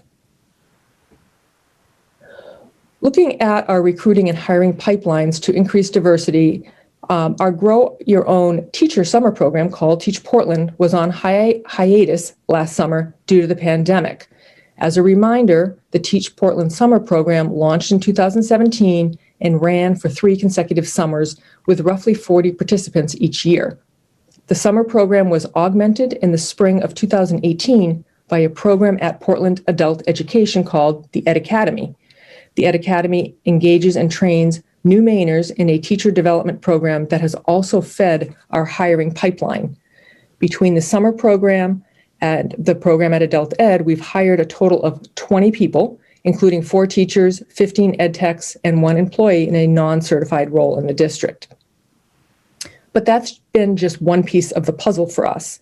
Last year, we also attempted to augment our recruiting efforts to increase the number of diverse candidates in our hiring pools.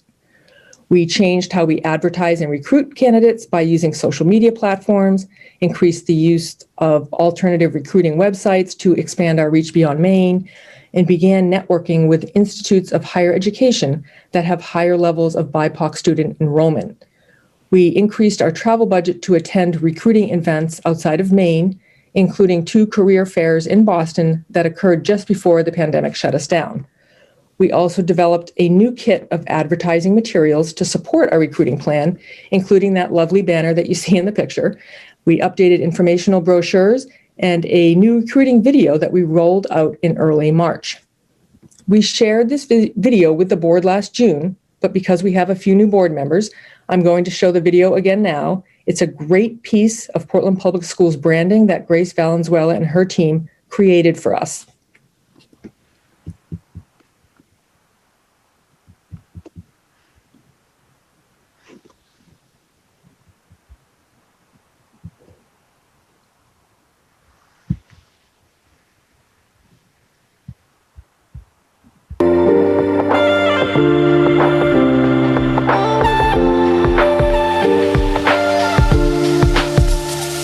My experience in many ways is reflective of the experience of many of our students. When I started school, I didn't speak any English. As a school system, there aren't that many other places in the country where we have this level of diversity in a progressive environment where people are actually committed to doing the right thing for all of our students. And so I think that that's what makes it particularly attractive. You will feel a sense of community, and you have that flavor of being in a city, yet also flavor of being in a small community. You can drive around this city from one point to the other in less than 20 minutes and not have to deal with traffic. Boston is a short 2-hour drive away. Portland Public Schools have leaders who are not just about discussing and finding the problem, but also finding solutions right away. They act. They take actions right away to create real changes. There's a groundswell of interest and commitment to moving the system forward in a positive direction. I see lots of recognition that the tide is turning and it's time for us to do more than engage in conversations, but move from intentions to impact. Diverse teams are, learn to work really well together and actually have greater success. All of those different perspectives and lived realities contribute to workplaces in all kinds of ways, and this is a workplace too. And I think we could have a workplace that is really increasingly dynamic. I don't know what's more important than a child's health than their sense of hope and their access to education. And I can't think of anything that's more motivating than being a small part of their lives and hopefully helping them to get a leg up. Having been in a big city with people from all over the world, and I've always valued that, and I wanted to make sure my daughter had a piece of that as well. Working with people from different backgrounds, I feel like I've had a chance to learn as much about teaching as I have just about how to be a good human being in the world and a citizen. That's been a really rich part of it too, is just being able to learn through and with my colleagues. When I was in 7th grade, I had this teacher. She was an African-American teacher, and she was there for just that 1 year because her husband was stationed in the Army, and she just made a world difference to me. Viewing her and who she was and the way she upheld herself and everything, for the first time I thought anything was possible. Why wouldn't you want your kid to go to a school where You walk in and half the kids in the classroom come from somewhere else in the world. I think that that's a place I'd want my kids to go to because I want my kids to be exposed to all kinds of different perspectives.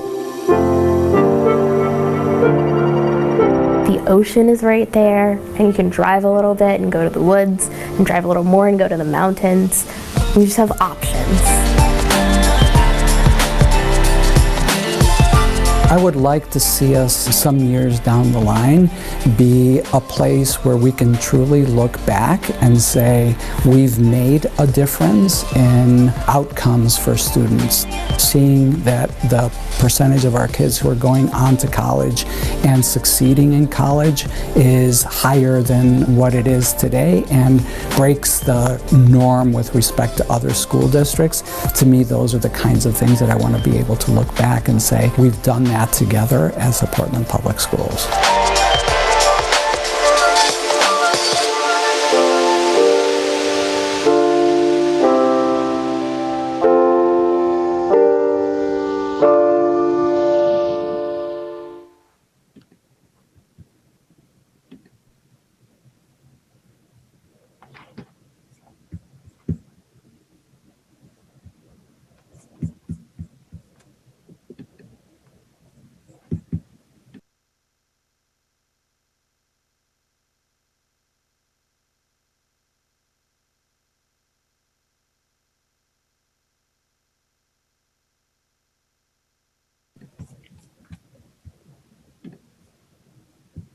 All right, give me 1 minute. I seem to have lost my talking points here.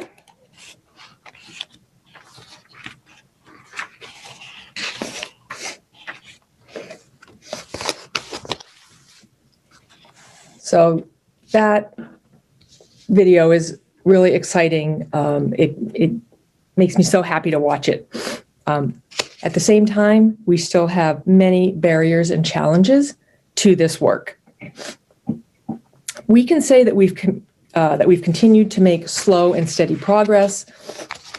One of the more obvious reasons for the pace of this work being slower and challenging that we've experienced is from having a limited amount of resources and internal capacity devoted to this work.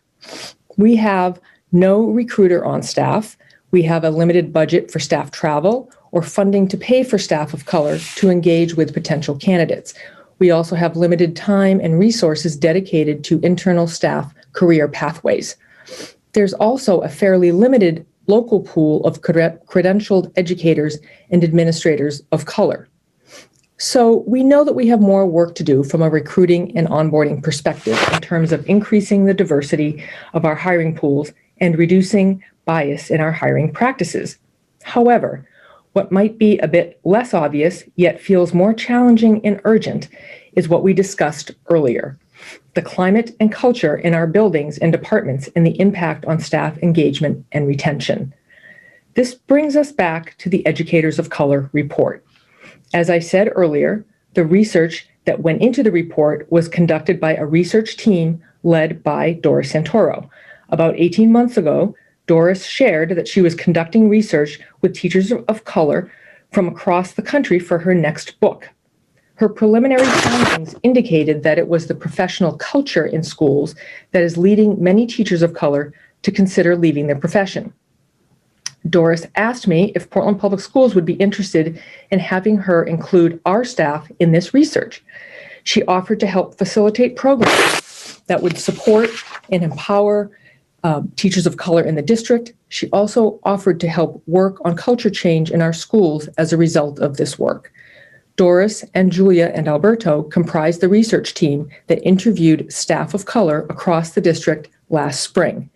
We are now in the process of rolling out the report district-wide. We've created a very intentional rollout schedule to ensure that we have a system of support in place to help staff process the findings. The report has been shared with the board, district leadership, building administrators, and our BIPOC staff. Our Equity Leaders cohort will be attending a rollout and training session with building administrators tomorrow, and we'll be sharing the report with all staff later this week. What we learned from the Educators of Color report is that without a focus on inclusion and belonging, without attention to our internal staff culture and the workplace environment where we want highly qualified and diverse talent to stay, without addressing the structural and cultural barriers that exist, we won't be able to simply hire our way out of our current state. I'm going to pause for a moment here to provide the Educators of Color research team a few minutes to share more about the report and about their findings and reflections. Doris will be the first speaker to report from the team. Thank you so much, Barb, and thank you all of the community members who are here, and especially the board who have done so much in this very challenging time for our community. It's an honor to be entrusted with this research and to be given the opportunity to work closely with the teacher leaders, Julia Hazel and Alberto Morales. And it was important for me as a white person doing this research that I did this work with teachers of color and that we did this as equals together. So we know that recruitment and especially retention of BIPOC educators is a challenge throughout the US. Portland Public Schools is not alone in this. What is different about Portland Public Schools is we do have a very significant imbalance. Portland Public Schools student population is nearing the national average of students of color. The national average is about 52%, and we're just getting close to that in Portland. The national average of teachers of color is 20%. So at 6%, we're a long way off. So even though we're going to be discussing things that are common to many places in the US, the in-depth research that we did gives us an opportunity to both pinpoint district-specific challenges and to tailor our recommendations to Portland Public Schools. The district has demonstrated an incredible commitment to equity by pursuing this research and dedicating resources to following up on the recommendations. And I am confident that the ongoing work emerging from this report will make Portland Public Schools a better place for all and will further embody both the commitments to people and equity. This doesn't mean all the information in the report will always be easy to hear or to do. Especially for those of us who are committed to racial justice, the findings can be disheartening, but they also give us a very clear sense of what can be done to improve conditions for educators of color and for all students in Portland Public Schools. So I just want to give you a very brief outline of what we did. All staff of color in the district were invited to participate. Julia, Alberto, and I conducted in-depth interviews with over 35 staff of color, including 50% of the BIPOC educators on the teacher contract. That is an incredible number for any kind of social science research. And so these findings are very significant. And I also want to just note that we were able to conduct all of these interviews during COVID. So these are times where people had a lot of other stressors and were willing to participate. I also conducted a few key informant interviews across the district in order to build context and to draw on institutional memory. Each interview was transcribed and analyzed according to recognized standards for social science research. And so, as Barb stated earlier, what we found is that educators of color want to work in PPS, especially due to the diverse student population and the commitment to equity. We also found that they're performing significant amounts of identity-based labor that the district benefits from daily, whether that's connecting with families, being able to work as interpreters, whether that is providing affinity groups for students. The labor is something that the district depends on. However, BIPOC educators encounter significant barriers in pursuing satisfying and meaningful work in Portland Public Schools. And one educator summed it up: we're always talking about equity for students, but there's no equity for staff. And so now I'm going to turn it over to my colleague, Alberto Morales. Thank you, Doris. So I just wanted to touch on a couple things about our research. One was a pair of metaphors that that Julia, our other colleague, came up with throughout this research. One of them is what we refer to as the impenetrable wall of whiteness.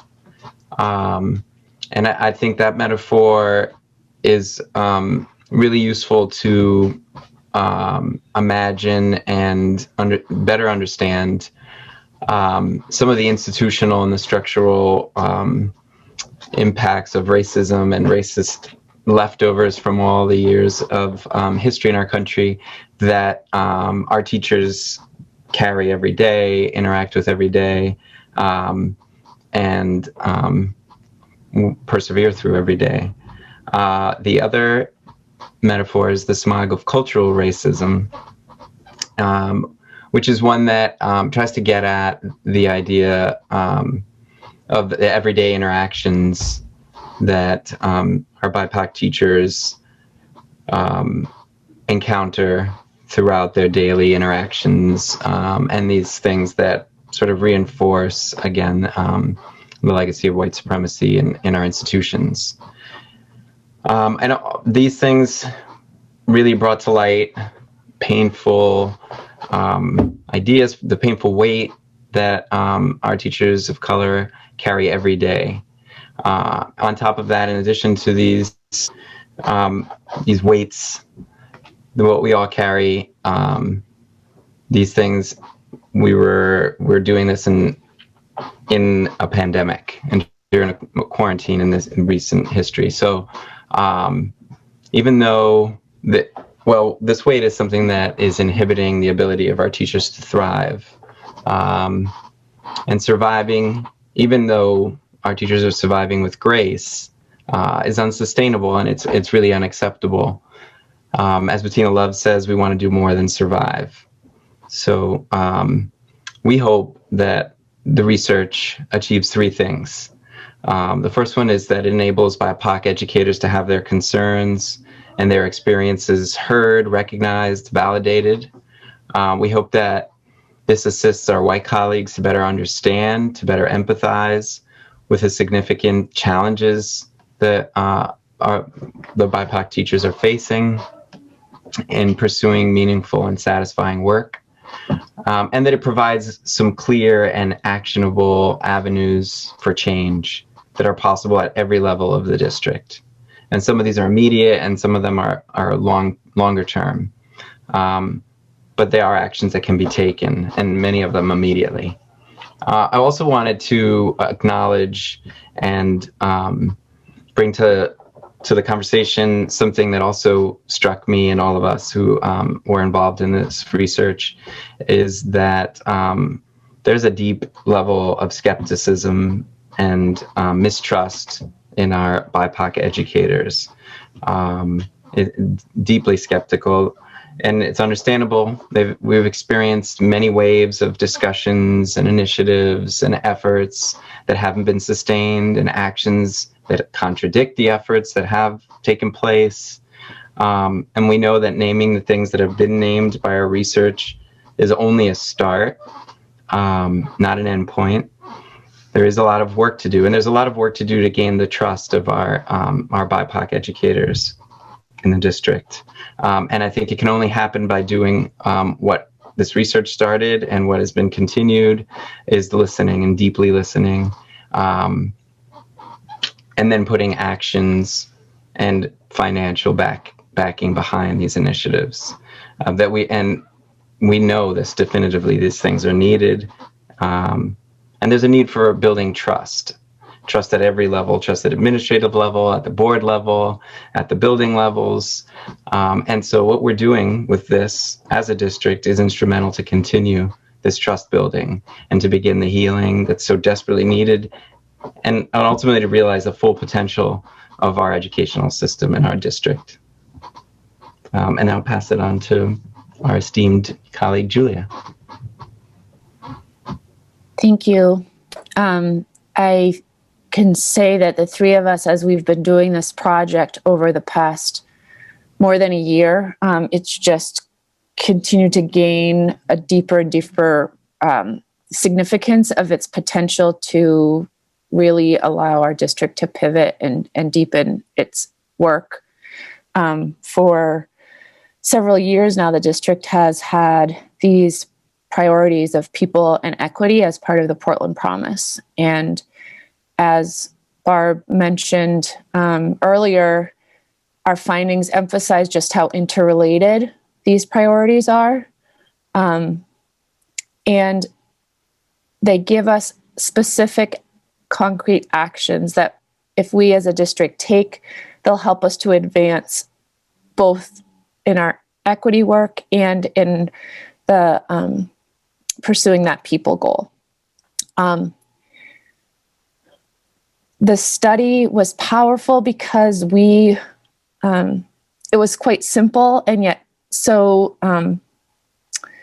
revolutionary to take the time to listen, really deeply listen to what educators of color, some of whom have worked in the district for 20 plus years, others of whom are here for less time, what they have to say, what they need for this to be a place where they can thrive and continue to contribute considerable talents. And it's an opportunity and deep responsibility for Portland schools now to show the value that they place on our educators of color by the action steps that the district takes in response to what we've heard, showing that commitment to equity for staff as well as students. So, you know, in that people goal, Barb named the word supporting our staff of color, as well as in order to, is necessary for retaining and recruiting talented people of color in our district. And we have to take the recommendations. We're urging the district and the board to really step out and make those structural and cultural shifts that will do so. We've seen already through what Barb shared, the progress that the district has made, and this is an opportunity by taking these action steps to really accelerate this trend. And it will hugely benefit as a result, our students of color and our white students by diversifying our educators. So this data that we have, again, just it provides this really critical lens for how we can, where our organization, where we want it to go. It's really just deepening and continuing the direction that Portland Schools has been going in. The structural changes that were named and the cultural changes, they're possible. And part of our report was really detailed recommendations of action steps that would pave this path forward. And I feel deeply hopeful for myself personally, for the community of educators of color that Alberto and I are part of here, and for our students and families with how significant these changes can be and how transformative. And so, you know, and they include supporting professional goals, career pathways for educators of color, leadership development, mentoring, recognition of and support for that identity-based and language work that's happening, as well as other recommendations. And so it's with real commitment and hope and urgency that we are sharing this with you and with the broader Portland Schools community. Thank you. Thanks to the board. Thank you so much, Doris and Julie and Alberto, for sharing. Erin, could you please put the slide deck back up? Great, thank you. So the report and its recommendations highlight the need for a culture of inclusion and belonging to be the cornerstone of our efforts and what underpins the people and equity goals. It's time for us to move to intentional action. So what does that action look like? We have plans for work that is starting this spring and being proposed to expand and continue next year. I'll also note that late last fall, the Foundation for Portland Public Schools received a $10,000 grant from UNUM to strengthen efforts to recruit, hire, and retain a more diverse staff within PPS. That grant is being used to begin some of the work this spring. In terms of recruiting, we've made 2 specific additions to our regular routines for posting our positions. We've added NEMNET Minority Recruitment. NEMNET is a national diversity recruiting and consulting firm that's been in existence for more than 25 years. They're committed to assisting schools and organizations in the recruitment and retention of diverse teachers, administrators, and coaches. We'll be using their online employment center this year. We're also upgrading a product within our existing recruiting and hiring software package called Frontline Proactive.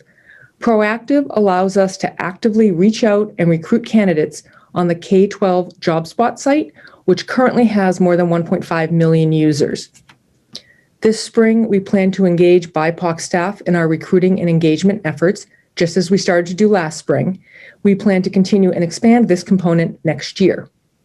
We're also proposing to expand our recruiting efforts by engaging external recruiting support next year. The next category is creation and expansion of career pathways. We're approaching this work on 3 levels. The first 2 levels of career planning is through the creation of 2 district cohorts. One would support current teachers who want to become administrators, and the second would support current ed techs who want to become teachers. While the intention is to accelerate the diversity of both teachers and administrators, these cohorts would support career pathways for all.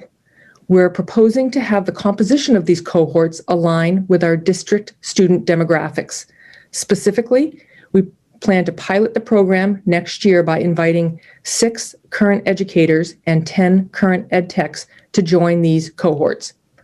While the type of support for these 2 cohorts will be differentiated, both would offer access to additional course reimbursement, professional development, and mentoring.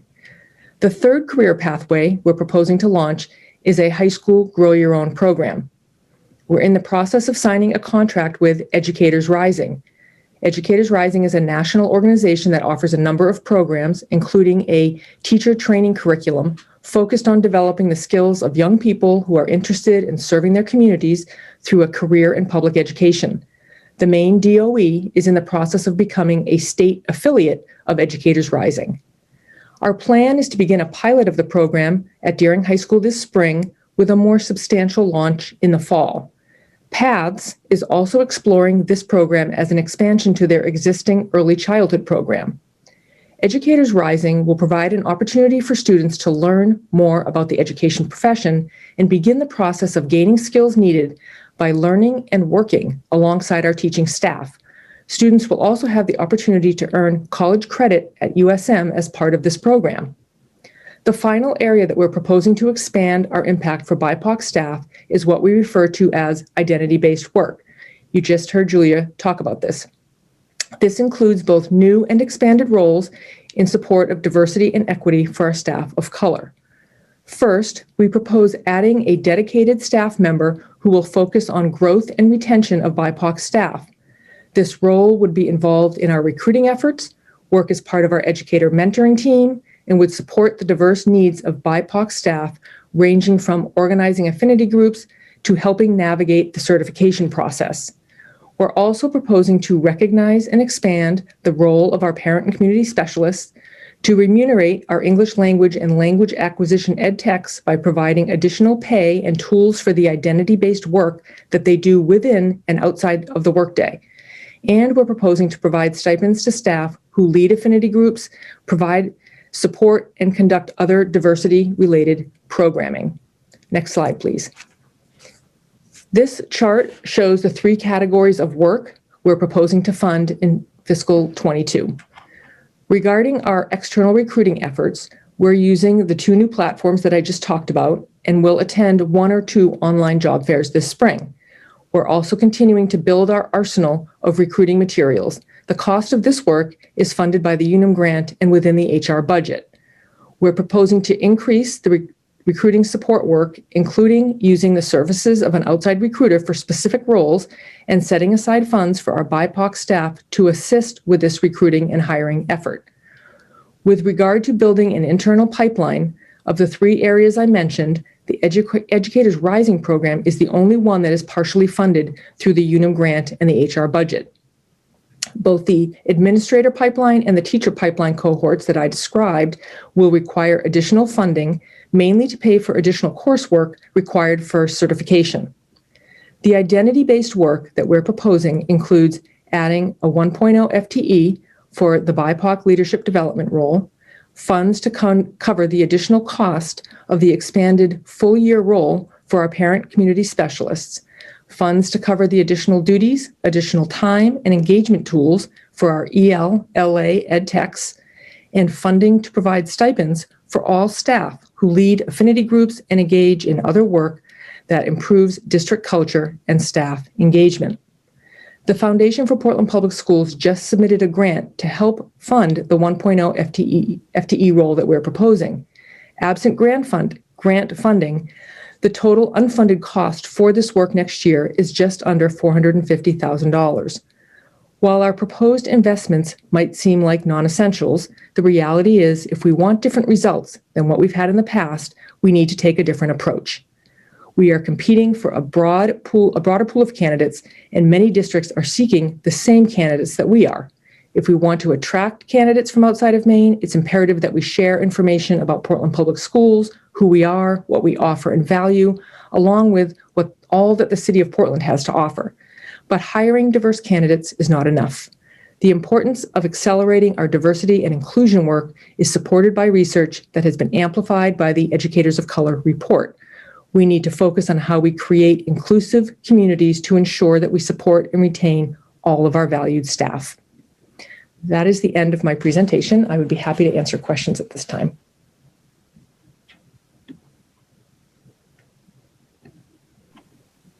Are there any questions from the board?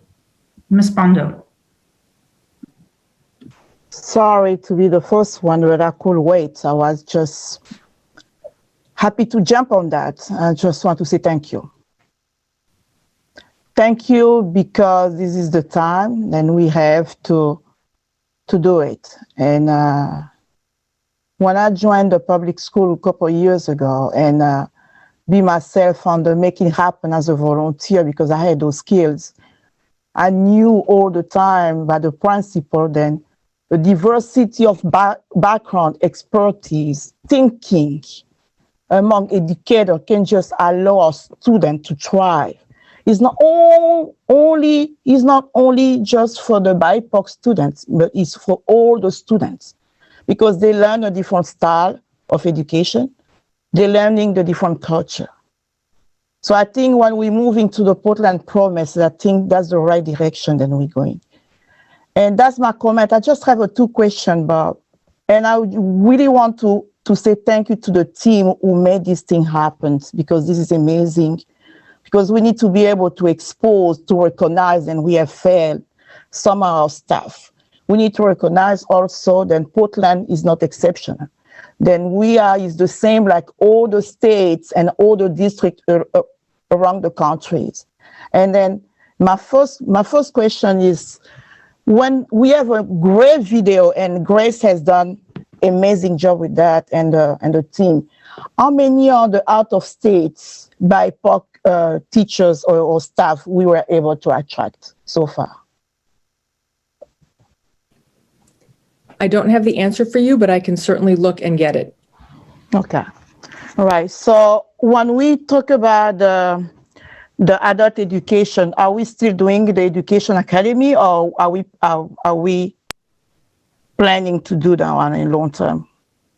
The Education Academy is running this spring. I believe it has 11 people. I'm not sure if Sally is here tonight, but there are 11 people in that group. Yes. Okay. That's amazing.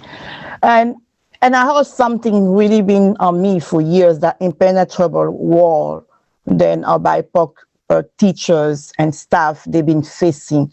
So are we thinking about some of the professional development? Because I know we have funded our core instruction a couple of years ago. So I think, are we thinking to have some strategies in our professional development to incorporate those kind of topic to try to reduce those cultural bias who's been existing, because that's the one really creating the impenetrable wall there on BIPOC teacher and staff they are facing. So there's probably somebody better in this group that can answer that. That work has been ongoing for years through the Equity Leaders Cohort with our administrators, and we are continuing to do that work, particularly with now that we have the report, to be moving that work forward. Okay.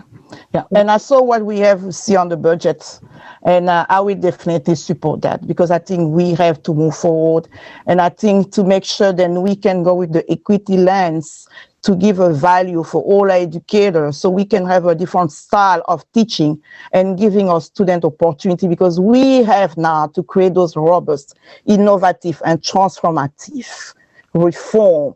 Because all that's exactly what's going to give us the value of education as a public school, and not only, like Alberto said, surviving with grace. I really thank the team to make it happen. This is a great moment. Thank you so much, Barbara. Thank you for that's just amazing. You made my night. Thank you. Thank you, Mickey. Thank you so much, Ms. Bondo. Mr. Superintendent, did you want to say something? No, that's... Can you hear me? We can. Okay, sorry. Okay, sorry. It looked like you wanted to add something there. Okay, Ms. Chung. I want to start off by thanking everyone who's a part of this project. I think this is very important work, and being in the Portland Public Schools since I was in kindergarten, I've never been taught by a teacher of color before, so I think that I'm very happy to see that more work is being done. One thing that I would like to ask about is Ms. Stoddard, at the end of her presentation, talked about how hiring and creating more diverse staff is not where we want to stop, and that there are many different areas where we want to improve for equity and narrowing the gap in equity that we have right now. And I was wondering what our district is currently doing beyond hiring diverse staff. And I know what we're doing on the policy committee is also working towards equity, but I was wondering what other steps we're taking right now.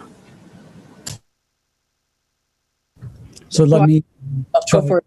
Yeah. I was going to say that was there were a number of things in Barb's presentation that are around the people side of this, around supporting our staff and our staff diversity efforts. So, I don't want to, sort of rehash all of it, but things like recognizing identity-based work, creating support structures, affinity groups, and mentoring supports for our BIPOC staff. Those are examples of the things that Barb talked about, creating pathways that are clear and resourced and supported for people who are, ed techs to become teachers, teachers to become principals, ed techs to become principals, things along those lines.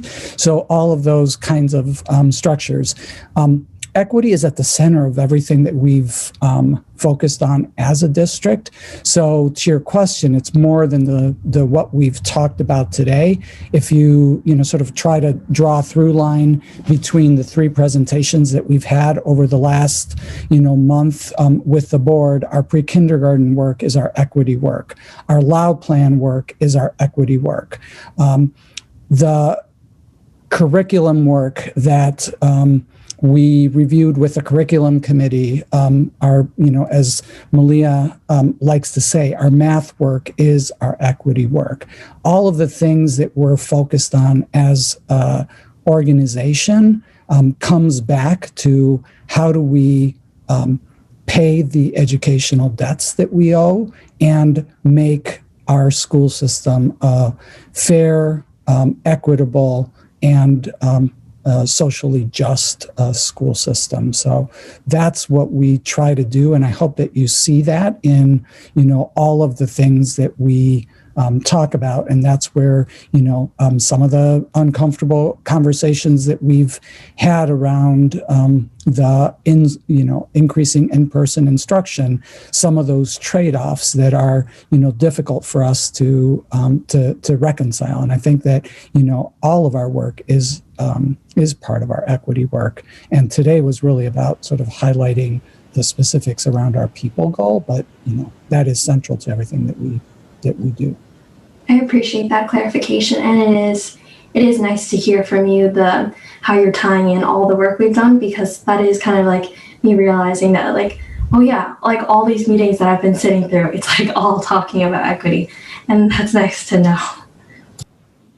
And Emily, it's heartbreaking that, as a junior, that you've never had the opportunity to be taught by a teacher of color. I know that you've had the opportunity to have a principal of color, and I know that we've made strides in that area, and we certainly would want that to never be the experience of any of our students going forward. Thank you so much, Ms. Chung and Superintendent Batana. Next, we're going to turn to Ms. Russell.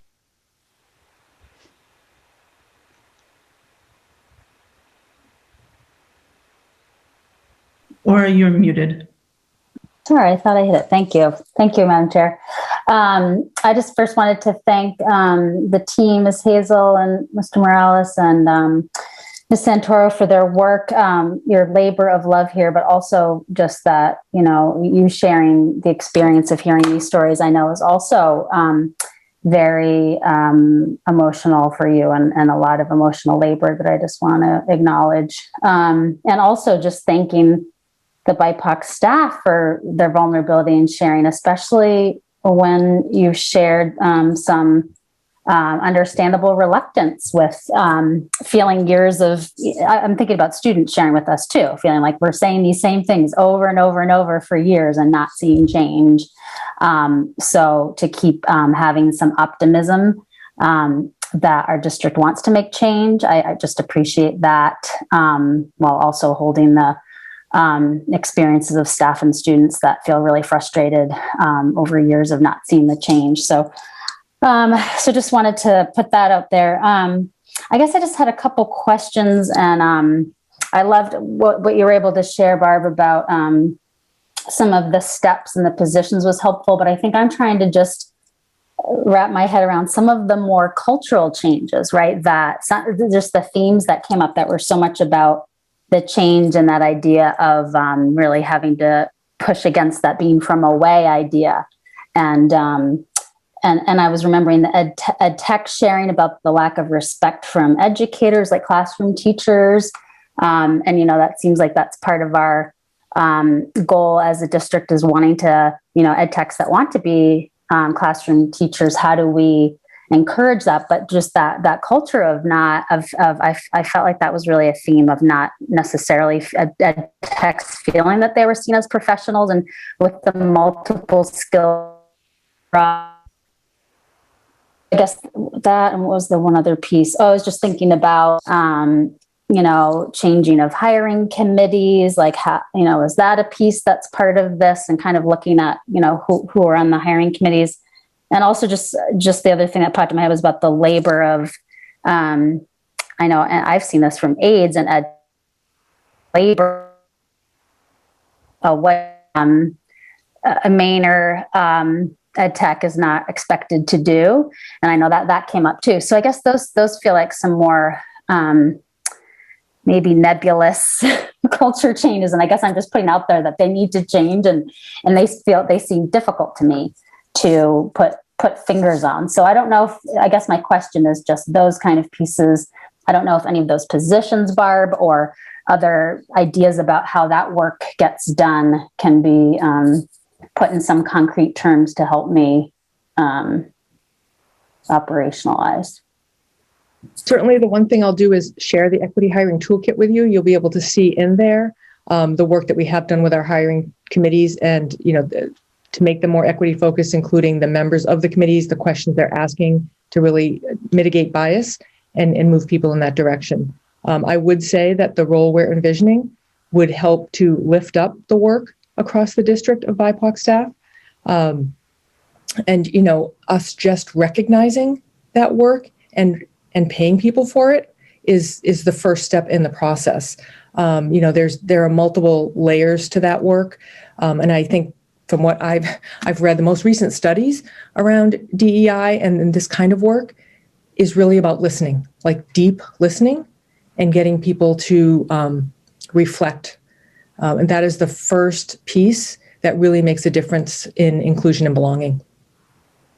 Can I just add to that? I agree wholeheartedly with that. And, you know, obviously that is a big part of what we are, what we're doing, and the reason that we're being deliberate about how we release this report and leverage the lessons from this report to have those difficult conversations as an organization. And, you know, we're starting the morning tomorrow working with our equity leaders and our principals to figure out what are the structures that we need to put in place at each of our schools to continue this dialogue with them. So I totally agree with that. And, you know, we've done the work 2 years ago to change our hiring, you know, protocols. And I think that is partly to thank for what you see in terms of the improved numbers. But I also want to say that, you know, that the cultural change also requires taking those institutional steps. And so, you know, there's nothing that says respect more than recognizing with, you know, with compensation, the work that people do. And so to the extent that today we have our multilingual, multicultural center staff, without a doubt, as we've gone out and talked to our leadership teams, sort of reflecting on where things are, you know, along with nurses, they are held up as people that have been absolutely pivotal in our ability to do what we've been able to do during the pandemic. And, you know, those are among the lowest compensated employees in the district. We have, as you pointed out, ed techs that every day are called to do something that it's outside of their job description. And the reason that we hired them is because they're able to do those things. There's no compensation, you know, and maybe there's a nice pat in the back sometimes, but it's also oftentimes just an expectation that you do that. So, you know, changing the culture also involves saying, we see you, we recognize you, and we are willing to compensate you for the work that you're doing. And so I think that that's also an important piece. So we can spend a ton of time on, you know, deep conversations, and that's absolutely necessary, and we will do that. And we also need to do the more, you know, tangible and real. I think when, you know, Alberto talks about people have seen, you know, these things and then they don't, you know, and then they don't stick. I think that that's part of what people are saying. It's like they've heard that we want, you know, ed techs to become teachers. Where's the support structure that enables them to do that? So I think that that's what we're talking about here. Thank you. Thank you, Ms. Russell-Better and Superintendent Botana. Mr. Rodriguez. Thank you, Madam Chair. First of all, I want to thank Doris, Julia, and Alberto for their work, all the time, effort, and energy that went into this research. I want to highlight how fortunate we are as a district to have access to this level of insight into our district, into our staff. You can imagine that a larger district, say, for example, Boston or New York City or Chicago, just logistically doing something like this would be impossible. So we are incredibly fortunate to have access to this assessment. And even more fortunate to have a leadership team that is committed to using this report and continue to advance fundamentally what we're committed to do as a district. I want to, you know, we can as a board, look at this report in many different ways. I think as a district, it'll have different applications. We just heard about some of the budgetary commitments that are involved, that will be involved in our discussion soon. As a board, on a more fundamental way to look at this report, I think that it helps us frame a lot of our conversations. And I want to start that framing just by highlighting that as a district, our superintendent is a person of color. He is recognized. BIPOC staff have to deal with an impenetrable wall of whiteness and the smog of racism. He is a BIPOC leader in this district that is constantly having to deal with that pushback as he's trying to advance work that he knows in his heart will benefit all of your children across the board. So first, I want to acknowledge the challenge that he faces every day. As Alberto said, weight that he carries every day. And the slick way in which white supremacy often punches him in the gut when he tries to stand up tall.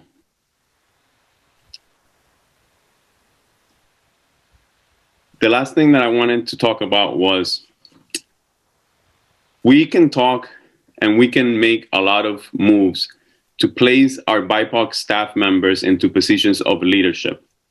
And I applaud the growth that we can demonstrate year after year in achieving that goal.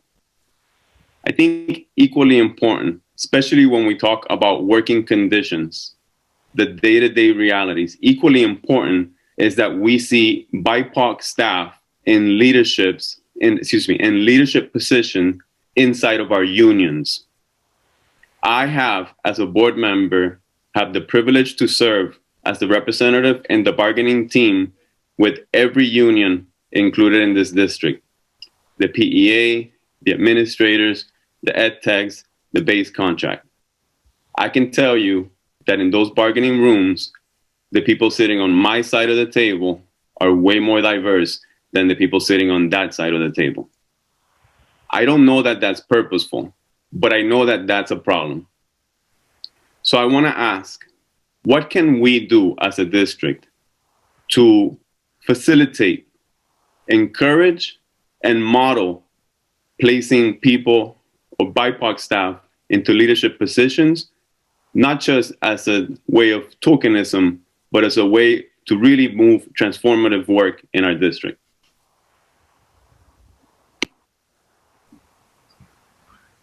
Thank you so much, Mr. Rodriguez, for that powerful framing and your insights. Mr. Youssef.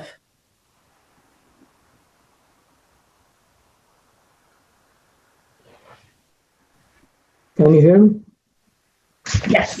Yeah, thank you so much. Thank you. I want to thank the team who did this research in the pandemic and this difficult situation. I am learning a lot of information, and this is amazing work. When Alberto mentioned that we have some deep level of skepticism among BIPOC educators, that's concerning. That needs a lot of concentration and understanding the culture. And if the educator is feeling that way, it's hard for them to help students. So I know Portland Public School District and Equity Goal focus more on the students, and I think we need more to focus on educators. One of my questions is that, do we have a plan to include recruiting and hiring audit toolkit in our budget this year to strengthen that? And do we also have any paid internship programs target BIPOC recently educated students or recently graduate from USM and other university.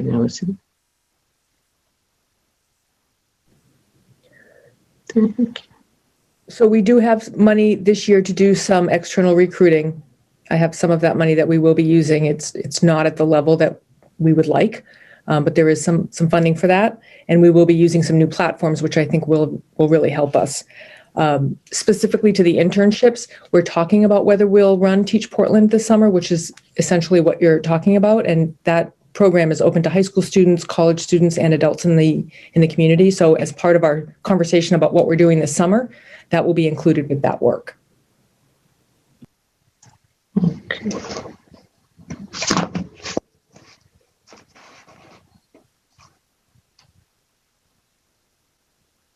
Yeah, thank you so much. I think I'm okay. Thank you so much, Mr. Youssef. Don't see any other board comments, so I will just say my own thanks to Julia and Doris and Alberto. I found this report just incredibly insightful. The combination, the combination of the metaphors along, powerful metaphors, the impenetrable wall of whiteness, the illustrations, and then the smog of cultural racism, along with the illustrations, the quotes from our BIPOC staff, and then the very detailed recommendations that really hit at all levels of what needs to happen and all levels of the organization. I was just so deeply moved by this report and appreciate the work. And I think, as Mr. Rodriguez said, it's just so valuable in terms of my own understanding, and helps me really cement my commitment to this work. And I look forward to supporting it through this budget process. And thank you so much also to Barb and to the superintendent for supporting this project and seeing it through. I know it was a year-long project. It was a huge effort. And I think that we're, as a district, we're in such a better position for it. So I'll hand it back to Barb or the superintendent to wrap up this section. Just again, as I posted in the comments, just thank you to Julia, to Alberto, to Doris for their partnership in this work. It really is, it's tremendous. I think somebody mentioned just to have this level of expertise and talent and commitment combined to help us really gain insights into our work, and to Barb for having the foresight in her conversation with Doris to say this is something that would really help us, and invest the time and energy that it took to get this off the ground and support it and encourage our staff to participate, and now to help galvanize the what did we learn and what does that mean for our work, which is what you saw at the end of her presentation. And so just thank you to all four of you and to all of our team for the work that went into the plan as we're rolling it out. And just thank you to the board for your engagement and continued commitment in this work.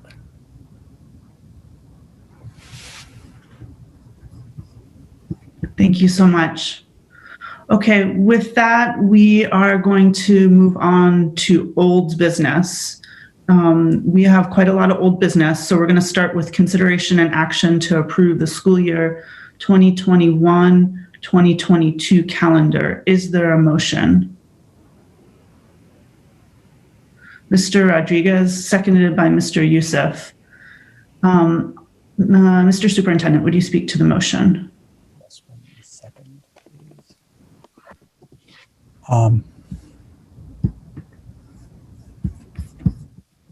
Muted. Okay. Tonight, we're asking you to approve the proposed school year 21-22 school calendar. This calendar, consistent with my comments earlier, assumes a return to a normal schedule. It provides for 176 days of student attendance and 183 teacher days, 4 before the start of the school year and 1 at the end of the school year. An additional 2 days are built into the schedule for parent-teacher conferences, which are organized at the school level over the course of the year. For next year, we're proposing that Tuesday, August 31st be the first day of school for students.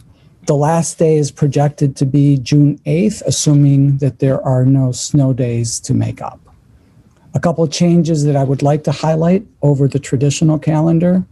We're scheduled to take the Friday after Veterans Day, November 12th, as a no school day.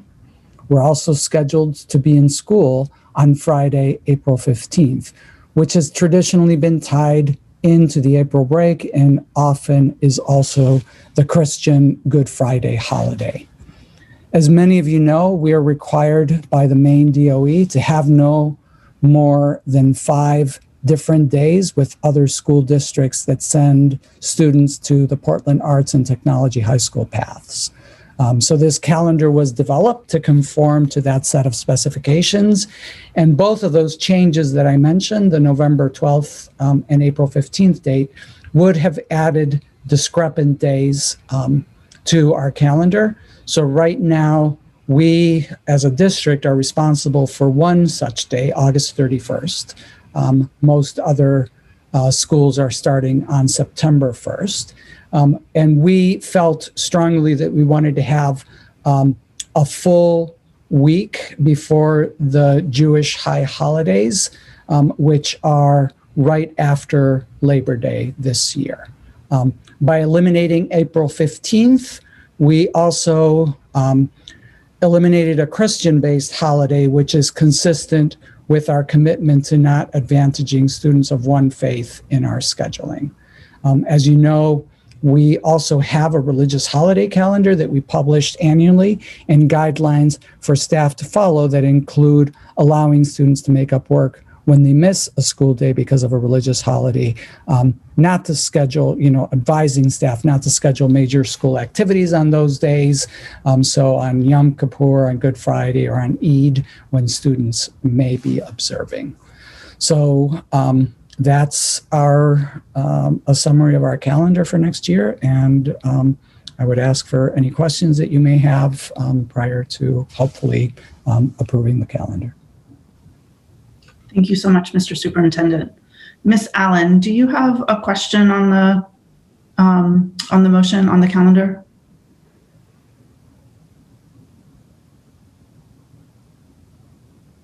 Haley? Okay, Haley, I see your hand up. I can come back. Can you hear me now? Sorry. Yeah. Go ahead. Okay. That was so weird. Sorry. Okay. I just want to know, because I've seen emails to the board about taking a day off, in all schools for Eid, and I just want to know if that's a possibility.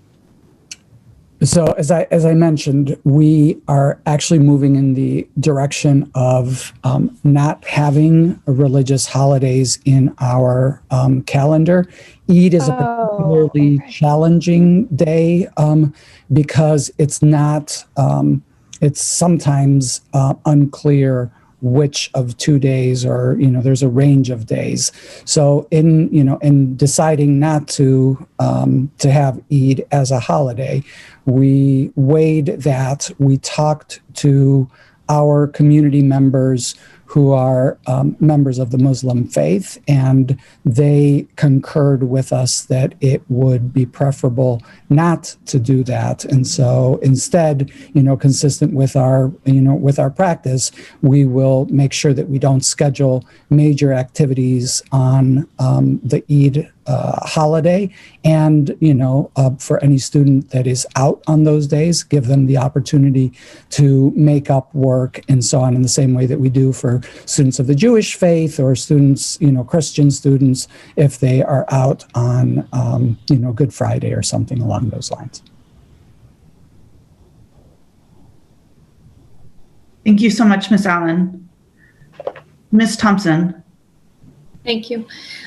Superintendent, I have a question. I've never seen and maybe I missed it, but the difference between the bullseye under teacher professional learning and then the bracket. What is the difference there? What's that?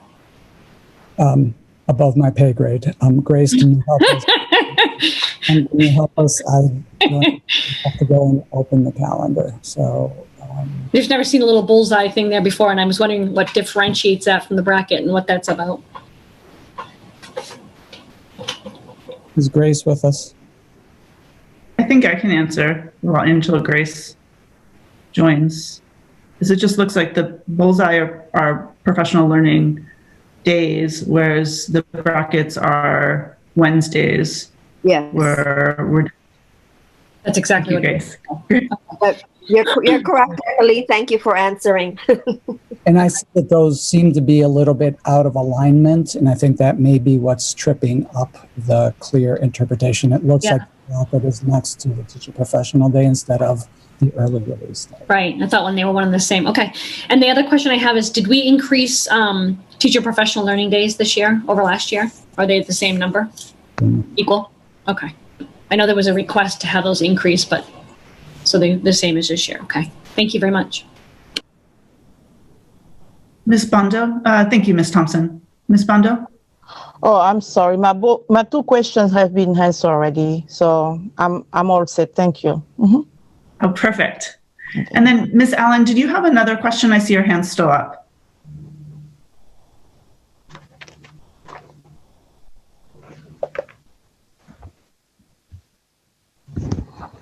She said no in the.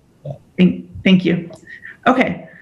Seeing no, and Ms. Thompson, your hand's still up too, but you're all set. Okay. It might be late, but we have a lot more business to do.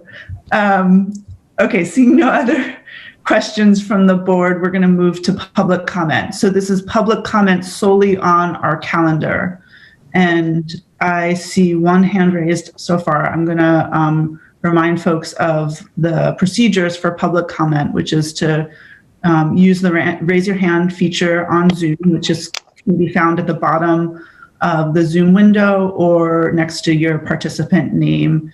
And you should start by, when I call on you, by stating your name and street address, and then you'll have up to 3 minutes to address the board. And we're going to start with Penelope St. Louis.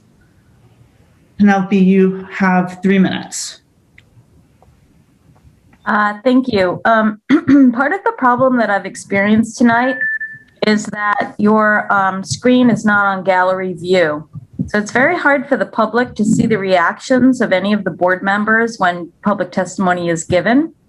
For example, right now. Thank you. That has been going on all night. So my comment is this. Superintendent Botana indicated that his school calendar is based on an assumption that all students will be in school in September.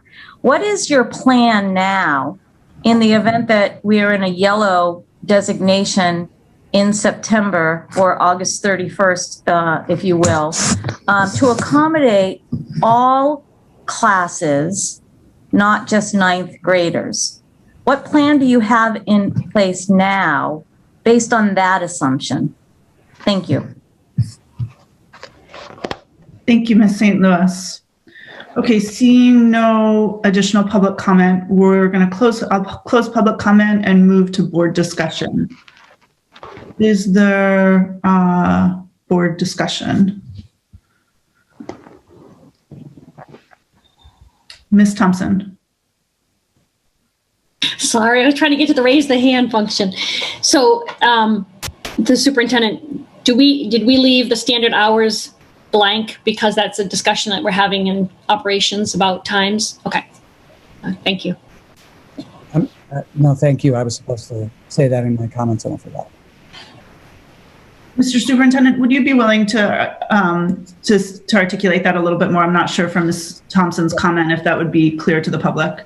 Yeah, we are and have been for a couple of years now having a conversation within the operations of the board about the possibility of changing the school start and end times to reflect what the science tells us is true about the biorhythms of students, of young children and older students. And so that would entail moving our secondary schools, middle school and high school, to a later start time. Right now they tend to be the ones that start earliest, and have our elementary schools move to an earlier start time. We in effect did that this year because of the pandemic and some of the changes in the schedule. And so we think that there is an opportunity, with people having experienced what that is, to continue that work going forward. We also recognize, as everybody knows, that we have a shorter school day this year. So it's not fully the same experience that it would be in a regular school year, but we are engaged in that conversation. The operations committee will be looking at some of the past experience that the district has had in trying to do that work, and some of the challenges that they've faced as a result of that. And, so we're beginning that conversation and trying to align on whether this is the time to make that move for the future. And so for that reason, we left that blank in the standard hours there. So, I guess it would probably be helpful to point out that while the calendar by state law is something that the board needs to approve, it does not have to be the standard hours. Obviously, the board is a key decision maker in those hours, and in the past, and will continue to be. So we have every intention of bringing that through the board, but it's not necessary to have that attached to the calendar. Obviously, when we publish it, we want the families to have, the entire picture. This is up on lots of people's refrigerators and things along those lines. So we want it all to be in there, but we will, we'll get there at some point soon. My refrigerator included. Thank you so much, Mr. Superintendent, for that explanation and context. I think that's very helpful. Ms. Thompson, did you have another issue? Yes, please. So I thank you for Superintendent noting about the standard hours. I was going to ask you that about, I know we have to have a calendar approved by April somewhat. I can't remember the exact date, but with that work happening in operations, and when we've had the conversation many years ago, it took quite a bit of public engagement. And while I'm certainly in favor of the research, et cetera, it's quite an endeavor for us to try to put that on the calendar for this year. So I'm wondering, what is your timeline point in which you'll let the parents know what the hours will be? At what point are we going to say, okay, the times can't change until next year because we have to engage the public that much more during a pandemic, et cetera. So I'm just wondering, at what point do you call it? I don't have a specific point. I think that we're having that conversation in the operations committee on Thursday. Okay. All right. Thank you, Ms. Thompson. Mr. Irish.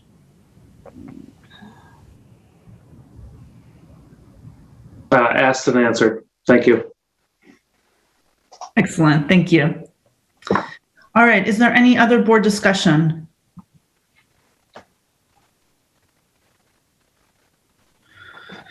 Okay, by roll call vote, please indicate whether you are in favor of approving the FY 2021-2022 calendar. Mr. Superintendent, will you please call the roll? Yes, Ms. Bondo? Yes. Mr. Irish? I'm sorry, Mr. Burke? Yes. Mr. Irish? Yes. Mr. Rodriguez? Yes. Ms. Russell-Better? Yes. Ms. Thompson? Yes. Ms. Trevorrow? Yes. Mr. Youssef? Yes. Ms. Allen? Haley said yes in the chat. Ms. Boxer-McCumber? Yes. Ms. Chung? Yes. Ms. Hill?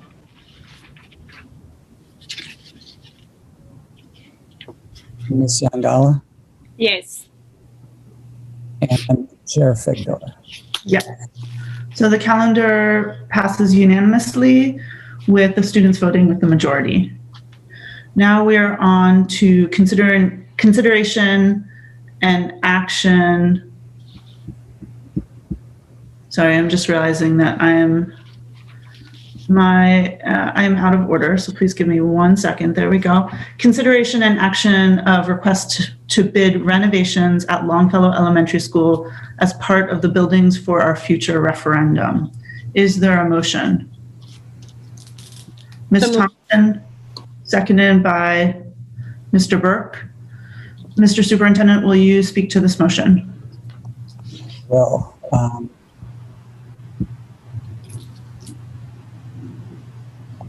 so in 2017, Portland voters approved a $64 million referendum to renovate Lyseth, Brezumscott, Reike, and Longfellow Elementary Schools as part of the district's Building for Our Future effort.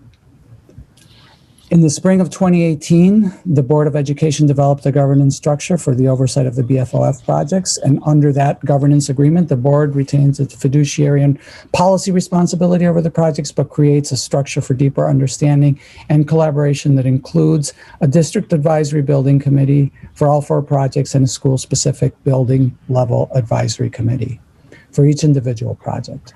Both groups are constituted with a mix of elected officials and community representatives with the appropriate knowledge of project specifics and a commitment to assisting to make the project succeed. In summer of 2019, staff, in consultation with community members, selected Harriman as the architect and engineer for the Longfellow, Brezumscott, and Reike school renovation projects. They were also the architects and engineers on the Lyseth project that is now coming to an end. Harriman staff, working along with district staff, community members, and members of both the DABC and BLACs, have developed a detailed plan for the Longfellow Elementary School project. This proposal was vetted and developed with guidance from three community forums, multiple meetings with school and district staff and stakeholders, as well as members of the DABC and the Longfellow BLAC. The project represents a scaled back interpretation of the conceptual documents that were developed during the BFOF design phase. The scaling back allows the project to retain several of the key features in the original design while maintaining the financial viability of the 4 BFOF school projects that were approved by Portland's voters. It is important to note that the design specifications we will be sending out include the specifications for a significant number of project alternates that are not included in the scope, but could be added in the event that bids are lower than what's projected, and among those is an alternate for the creation of a cafeteria warming kitchen. This feature was included in earlier versions of the Longfellow design and was only removed recently as a result of refined estimates for the project scope. At the February 18th DABC meeting, the design was reviewed in anticipation of the board approval process. You had a first read of this plan and a workshop about it at last week's meeting. Board action today will allow Harriman and staff to draw up contractor specifications and solicit bids for an anticipated summer 2021 construction start. I guess I'll note a few items about those specifications. As with our Lyseth construction contract, this plan is designed to conform to fair contracting practices consistent with Maine law. This represents an affirmative step on the part of the board, as these practices are not required from locally funded projects. This practice dates back to our Lyseth project, and we're carrying that forward into the 3 school projects that you will be approving tonight, the Longfellow, and then subsequently Reike and Brezumscott. The plan as it's proposed adheres to the spirit of the renovations developed in consultation with the board and the DABC and BLAC committees. That's known as Scenario 1 classrooms. That was first presented to the board during a workshop in March of 2020. And this approach emphasized improvements to the primary learning spaces, including classrooms and specialist rooms, over some of the other mechanical and systems improvements that could have been considered, thus prioritizing the building of the classrooms over some of the other things that we could have also done with the amount of money that was in place. In the case of Longfellow, there is a significant amount of work that goes to address some of the abatement of asbestos in flooring and ceilings, things along those lines that need to happen for us to be able to do the renovations in the classrooms. So I guess finally, all 4 of the BFOF projects are designed to meet the LEED, which is Leadership in Energy and Environmental Design, Silver Guidelines. In the Lyseth case, that was determined that we did not need to do that in order to achieve certification with the city's building code, but that is no longer true for these 3 projects. So all 3 of the projects that you will be reviewing, Longfellow today and subsequently the other 2 schools, will conform to that specification.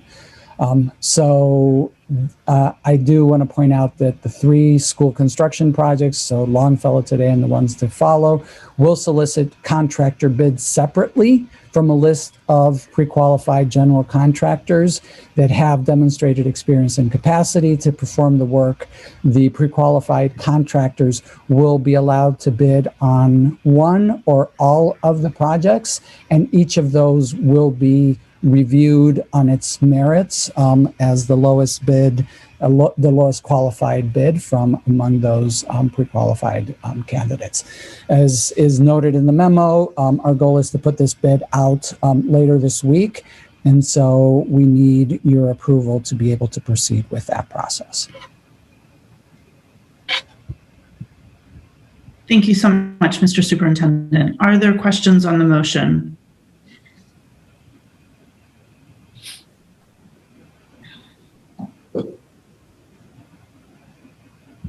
Ms. Thompson's hand. Seeing no. Ms. Thompson's. Oh, sorry. I did not. Couldn't get quick enough. I see that Mark Lee's on. I don't know if Superintendent, if you wanted Mark or Steve Stilfen to say anything, or. We discussed this, and they're here to answer any questions. For those of you who saw the memo, basically just read the memo that was included with the packet. So we don't have anything specific to add, but we are here to answer any questions that you may have. We had a workshop on this. Mark spoke very late a week ago, and so we're ready to move on. Thank you, and thank you, Mark, for hanging in with them. Also, just want to note that I also see Lisa Solomon on the call. So Mark and Lisa, thank you so much both for being here. Yeah, and of course, Mr. Shelton. And Mr. Sherwood as well. So. And Mr. Sherwood, who I did not see yet. Thank you so much, Doug. Okay, I do not see any board questions. So just I want to give it another moment. Are there any board questions? Okay, seeing no questions, I'm going to move to public comment. Is there any public comment on the Longfellow bid?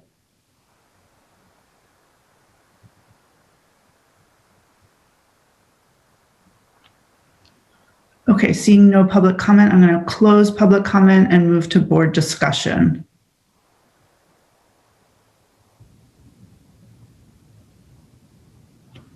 Is there any board discussion on the motion?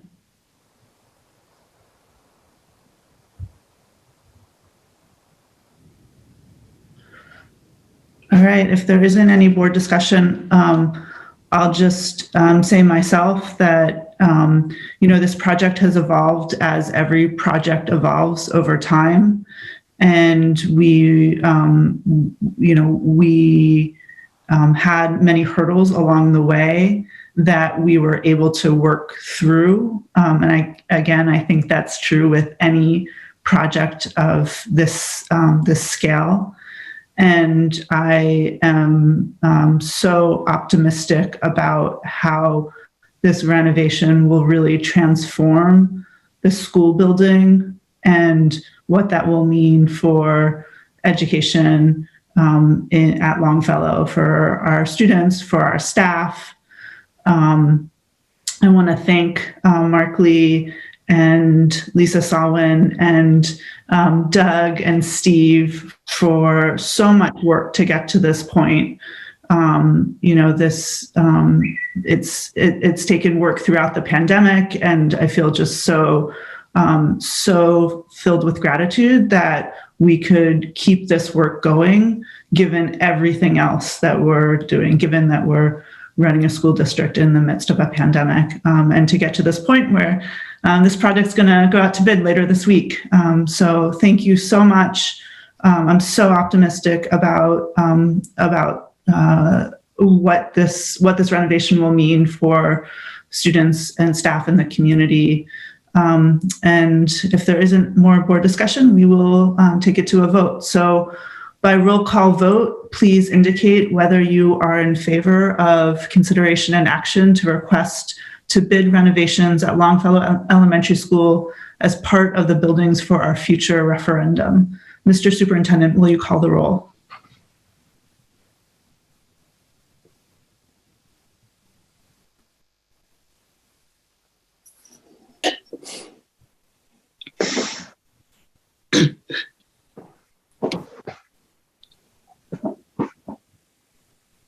You're muted, Mr. Superintendent.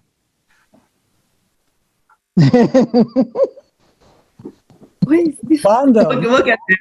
And then hello, Ms. Bondo. Yeah, you thought it was me. It was you. I keep saying, hey, I cannot hear you. So yes, thank you. Sorry about that. Mr. Burke? Yes. Mr. Irish? Yes. Mr. Rodriguez? Yes. Ms. Russell-Better? Yes. Ms. Thompson? Yes. Mr. Varro? Yes. Mr. Youssef? Yes. Ms. Allen?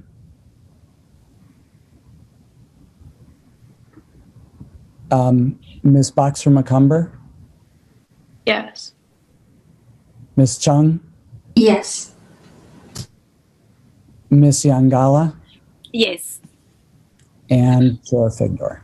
Yes. So the motion passes unanimously with the students voting in the majority, and the request to bid renovations at Longfellow is approved. And now we're going to move to consideration and action of the contract for owner's representative between the Portland Public Schools and CHA Consulting. Is there a motion? Ms. Thompson, seconded by Mr. Youssef. Mr. Superintendent, will you speak to this motion?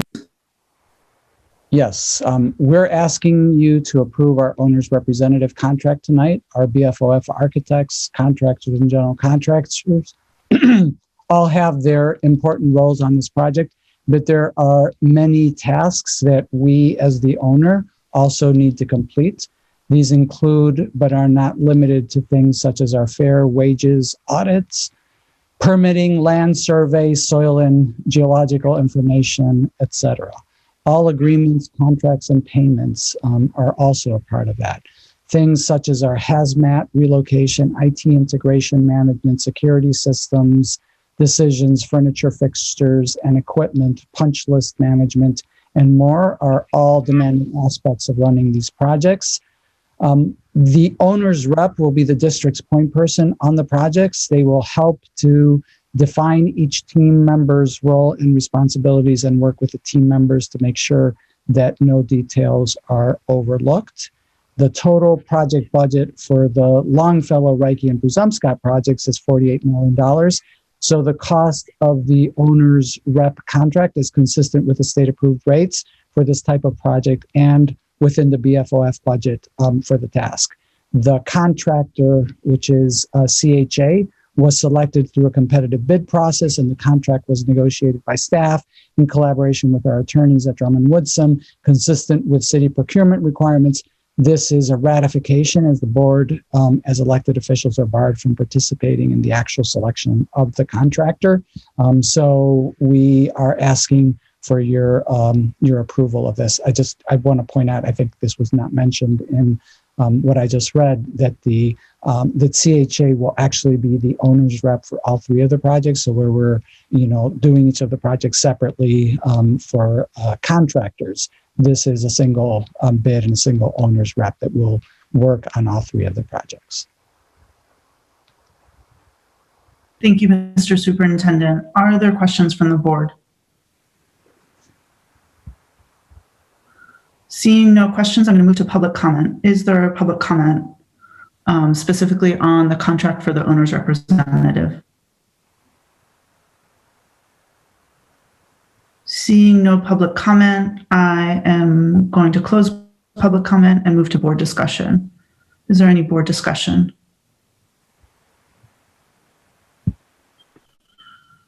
Seeing no board discussion, let's move to vote. By roll call vote, please indicate whether you are in favor of consideration and action of the contract for owner's representative between the Portland Public Schools and CHA Consulting.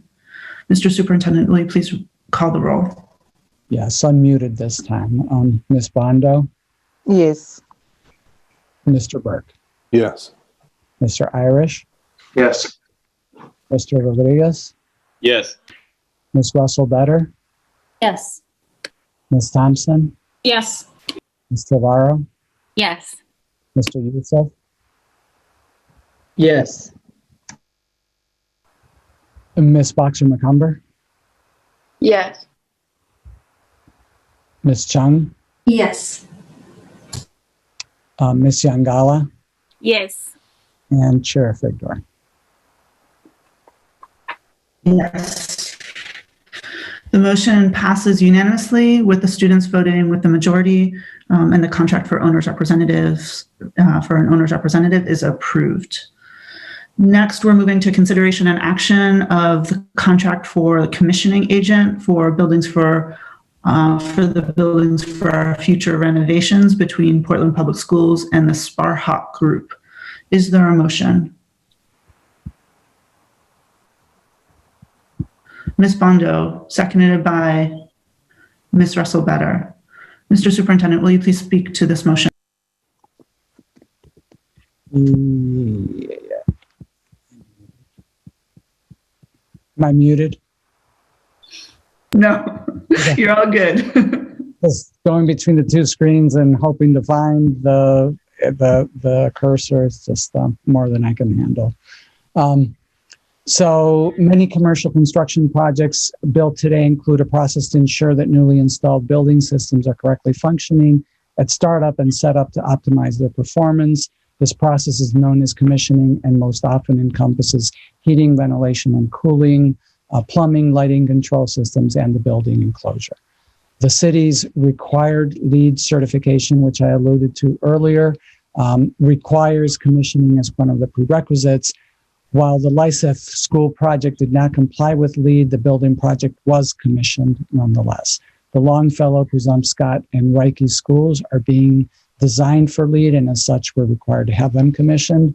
To this end, we solicited proposals from consultants that provide commissioning services and determined that Sparhawk Group had the lowest price that was the lowest priced qualified proposal in the amount of $161,873 for all three schools.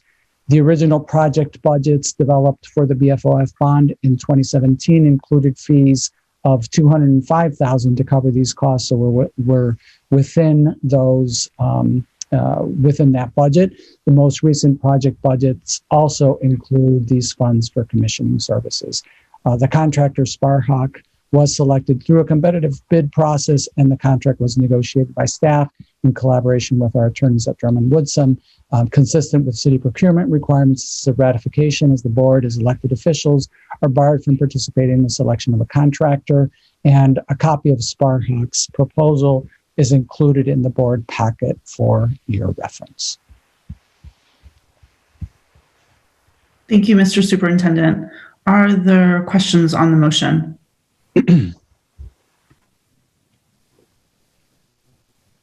Seeing no questions from the board, I'm going to move to public comment. Is there public comment on this contract for a commissioning agent? Seeing no hands, I'm going to close public comment and move to board discussion. Is there any board discussion? Seeing no board discussion, let's move to a vote. By roll call vote, please indicate whether you are in favor of consideration and action to approve the contract for a commissioning agent for the buildings for our future renovations between Portland Public Schools and the Sparhawk Group. Mr. Superintendent, will you call the roll? Madam Chair, Ms. Bondo? Yes. Mr. Burke? Yes. Mr. Irish? Yes. Mr. Rodriguez? Yes. Ms. Russell-Better? Yes. Ms. Thompson? Yes. Ms. Trevorrow? Yes. Mr. Youssef? Yes. Ms. Boxer-McCumber? Yes. Ms. Chung? Yes. Ms. Yangala? Yes. And Chair Figdor? Yes. The motion passes unanimously with students voting with the majority, and that's the contract for the commissioning agent. Next, we're moving to consideration and action for the Portland Public Schools proposed FY22 capital improvement projects to be submitted to the City Council. Is there a motion? Mr. Rodriguez, seconded by Ms. Trevorrow. Mr. Superintendent, will you speak to this motion?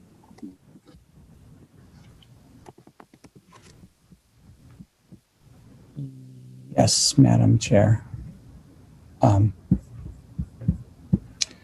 Every year, the Portland City Council approves a city-wide capital improvement program plan. The plan includes the school district's request. Generally, the request is developed by staff and reviewed and approved by the Portland Board of Public Education's Operation Committee prior to submission to the full board for action, which is where the point that we are at today. For FY22, the city is expecting to submit an overall request in the neighborhood of $10 to $12 million. At the November 5th, 2020 Operations Committee meeting, staff presented an 11 project, $2.6 million FY22 CIP package. It was attached in your board packet, consistent with this guidance. At the time, we proposed to pause to give us the ability to catch up on previously approved projects and reduced debt service impact on future years' operating budget. At the time, committee members expressed concern about setting a precedent after working hard over the past few years to increase the district's share of CIP. And the committee requested that we prepare a smaller package, recognizing that we had a significant number of projects that needed to be advanced, but that they still wanted us to propose a package with the most urgent life safety year 1 through 5 projects. So at the February 4th meeting, we presented a revised list of projects that are included in the board packet as attachment 2, which also include 3 buses and a new van for Peaks Island Elementary School. At the time, we discussed the likelihood of needing to include the masonry repairs over the front entrance at Deering High School. And as you can see when you review what we actually have in front of you, you can see that that was subsequently added. So that raises the total of this CIP request to $822,561. So that's a little bit higher than what was considered at the by the operations committee, and that's all accounted for with the Deering project. If the full request is approved by the City Council, it would become part of our debt service and have an impact on the district's annual operating budget in the neighborhood of $100,000. The impact of the pared back request is reflected in the updated FY22 6-year PPS CIP. So that's attachment 3 in your packet. The $4 million annual target falls well short of the $16 million required every year if we were to fully address the needs that were identified in the $320 million 20-year facilities assessment that was conducted in 2017. As I mentioned earlier, we're carrying approximately $9 million in approved projects that need staff time and attention at this point, and that's why we were also looking to pare back our requests this year, because we are we have that scheduled for our operations committee meeting this week to look at our plan for prioritizing those existing projects, and also placing the projects that are in this proposed CIP plan in that same context. And we're doing that at the same time that we are breaking ground, as I mentioned, as everybody knows, on the 3 major school renovations. So all of this is a significant tasks on our facilities department. So that's the rationale for this reduced CIP request. Thank you so much, Mr. Superintendent. Are there questions on the motion?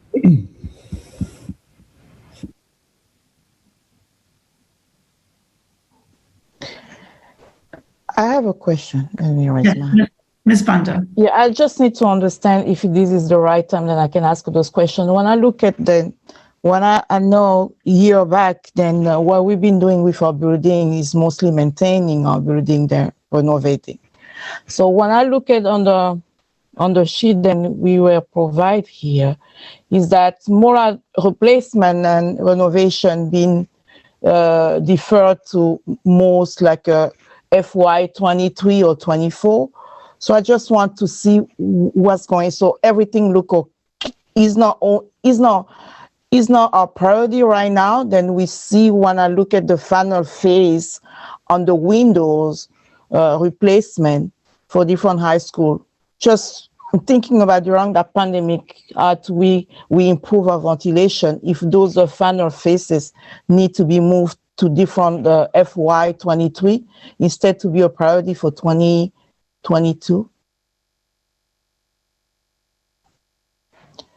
There are a couple of questions wrapped up in there, and so let me deal with them one at a time. So first, I think, as a matter of practice, and you can see this if you look at our 6-year CIP project, is we rarely get everything that we would need to be able to do to be able to keep up with our facilities needs. So, as I mentioned earlier, we have an assessment that was done in 2017 that shows that over the next 20 years, we have over $300 million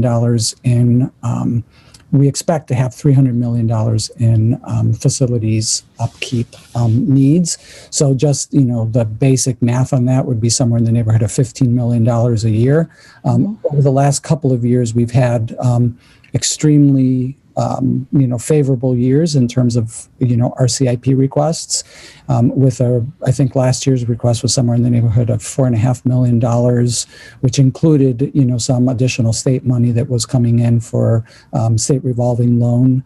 But, my point is that we are never going to get $15 million on any given year. So what we do is we triage, we figure out what are the most urgent needs. We rely heavily on that 2017 assessment to help us determine what are the what are the things that are most important out of the things that are either obsolete or, are reaching the end of their life, and, then picking the ones that we think are, most important. We also, we have an incredibly talented team that also looks at, how can you package these things in a way that allows us to actually, pull them off and things along those lines. So we are always in the business of making decisions that, that are, recognize that we are deferring maintenance. So, there's a question that, the reason that we, have $320 million worth of expected expenses is because we have deferred maintenance, and we will continue to defer maintenance, and we'll need to triage and find things that are, critical.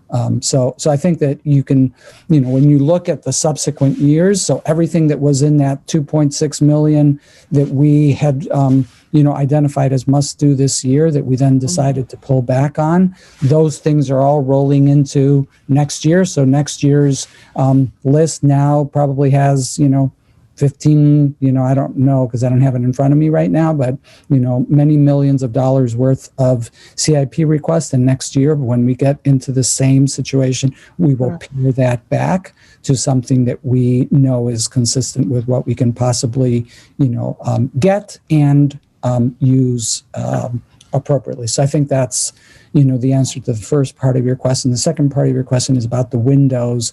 We have a significant, we've done some significant work this year on windows at both of our comprehensive high schools as well as at Longfellow.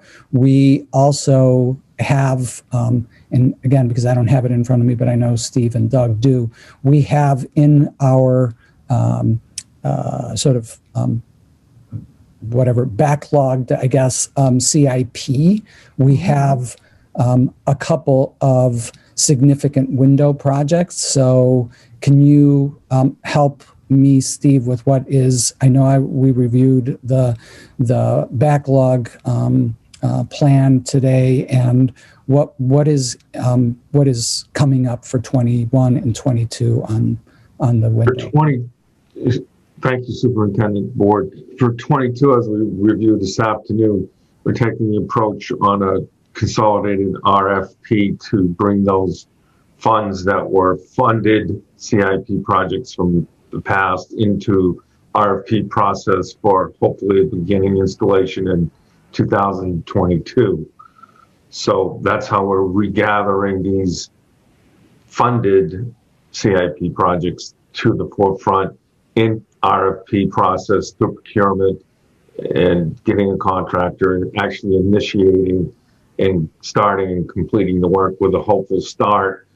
As we package, we are looking at 5 distinct RFQs, requests for proposals for contractors to run through the procurement process, get contractors, get start dates, get finish dates. So we're projecting that we can get these 5 important groups, as the superintendent just explained, in how we're trying to package in a trade sense, from windows to roofs, for example, and get them on the street, get them out to a contractor, get them in operations and get them done. So that's our intended target time frame for windows. Okay. All right. Thank you so much. Thank you. Thank you. Mm-hmm. I'm done, Madam Chair. Thank you. Thank you, Ms. Bondo. I have a question that also, I don't see any other board questions, but I'll ask my question and then see if there are final questions from the board. I'm wondering if any of the window replacement projects or any of the HVAC projects that I see slated for 2023, I'm wondering if any of that, to the extent that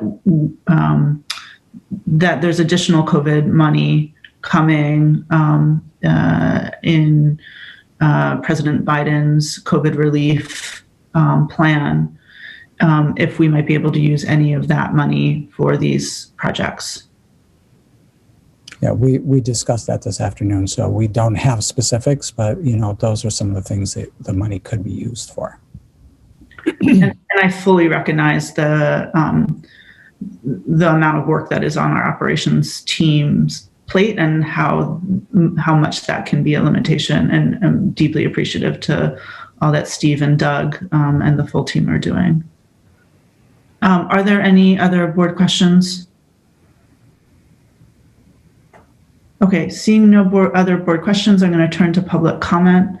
Is there any public comment on our CIP proposal for FY22?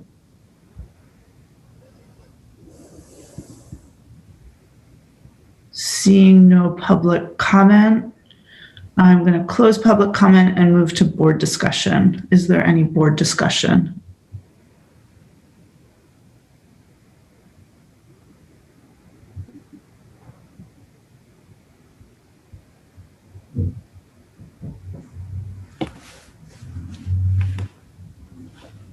Okay, seeing no board discussion, we will move to a vote. By roll call vote, please indicate whether you are in favor of action on the proposed FY22 capital improvement plan. Mr. Superintendent, will you please call the roll? Ms. Bondo? Yes. Mr. Burke? Yes. Mr. Irish? Yes. Mr. Rodriguez? Yes. Ms. Russell Butter?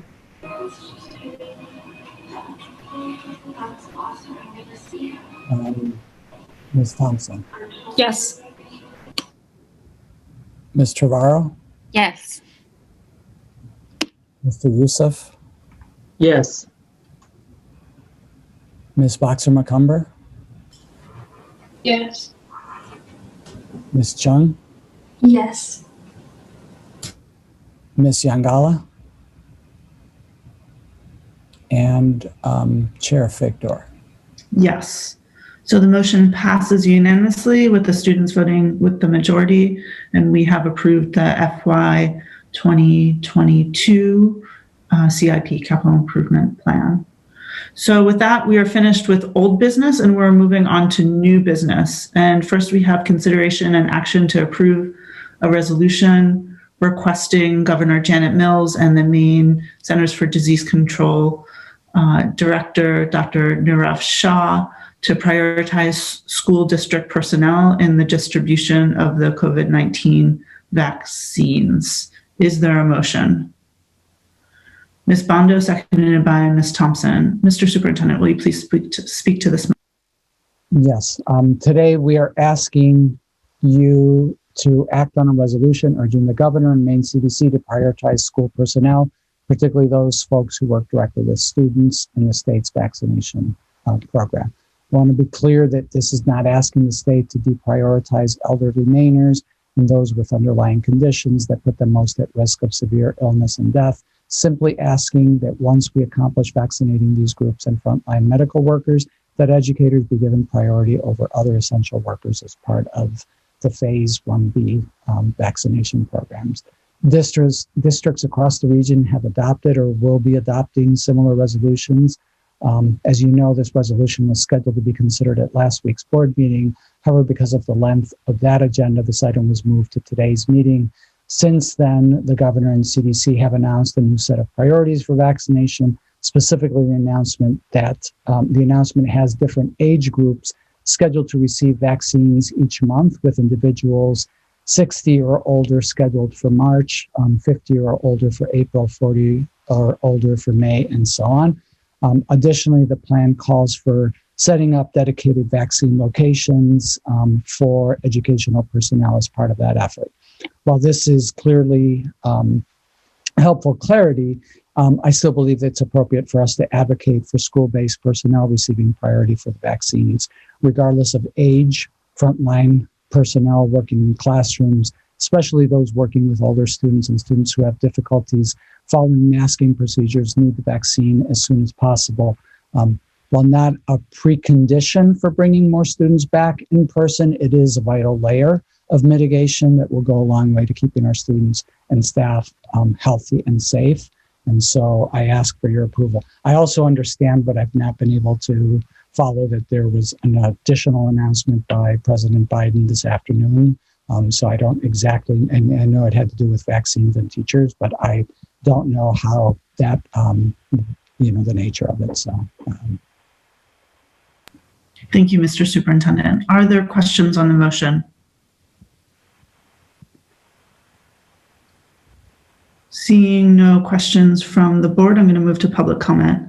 Is there public comment on this resolution urging the state to move forward with prioritizing vaccinations for teachers and school staff?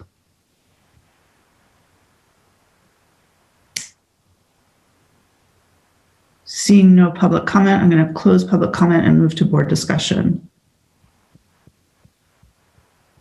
Mr. Rodriguez. Thank you, Madam Chair. I'll just quickly say that I'm going to be supporting the resolution, and just wanted to underscore how, as Superintendent brought it up.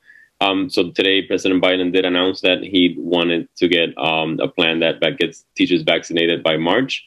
So just wanted to humorously put out there that our resolution has been endorsed by the President of the United States. Thank you so much, Mr. Rodriguez. Is there any other board discussion?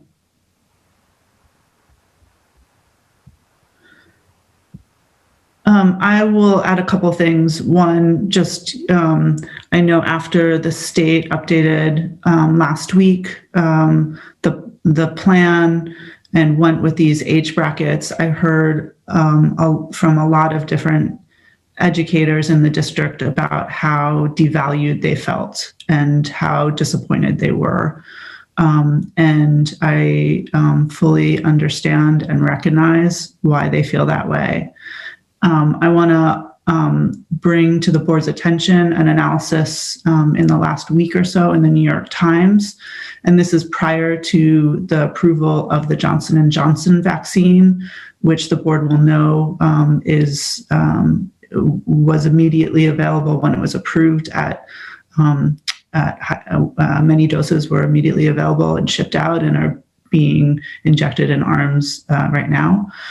So this is even before that approval. The New York Times found that the country had enough vaccine doses to move teachers to the front of the line without substantially delaying vaccinations for everyone else. And, just even looking nationally, there's a relatively small number of educators inside K through 12 schools. So it's nationally about 6.5 million people. I don't see any reason why the overall trend would be different in Maine. But the conclusion from the New York Times was that immediately vaccinating every school employee would push back everyone else's vaccination by a few days at most. So just by a few days in order to prioritize the school personnel that have been on the front lines throughout this pandemic. So I believe it's urgent that we do everything we can as a board to join with our president and advocate for the state to add teachers to the people that they are prioritizing, age brackets notwithstanding. Is there any other board discussion? Okay, seeing none, by roll call vote, please indicate whether you are in favor of consideration and action to approve this resolution requesting Governor Mills and Dr. Nirav Shah to prioritize school district personnel in the distribution of COVID-19 vaccines. Mr. Superintendent, will you please call the roll? Yes. Ms. Bondo? Yes. Mr. Burke? Yes. Mr. Irish? Absolutely, yes. Mr. Rodriguez? Yes. Ms. Russell-Better? Yes. Ms. Thompson? Yes. Ms. Trevorrow? Yes. Mr. Youssef? Yes. Ms. Boxer-McCumber? Yes. Ms. Chung? Yes. And Chair Figdor?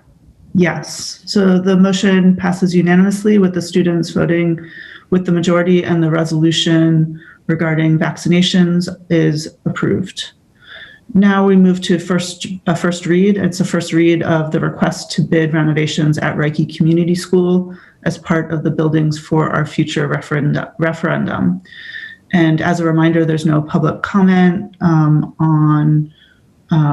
or board comment on first reads, but we will have a workshop on the Reiki bid renovations after the conclusion of our business meeting.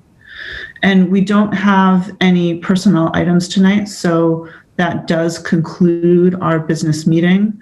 Again, before we adjourn, I want to highlight that we have one workshop following our business meeting. The workshop's on the bid for the renovation of the Reiki school. So we are ready to adjourn. Is there a motion to adjourn the business meeting? So moved. I see Mr. Rodriguez, seconded by Mr. Irish. All those in favor, please indicate. And we are adjourned at 9:35 p.m.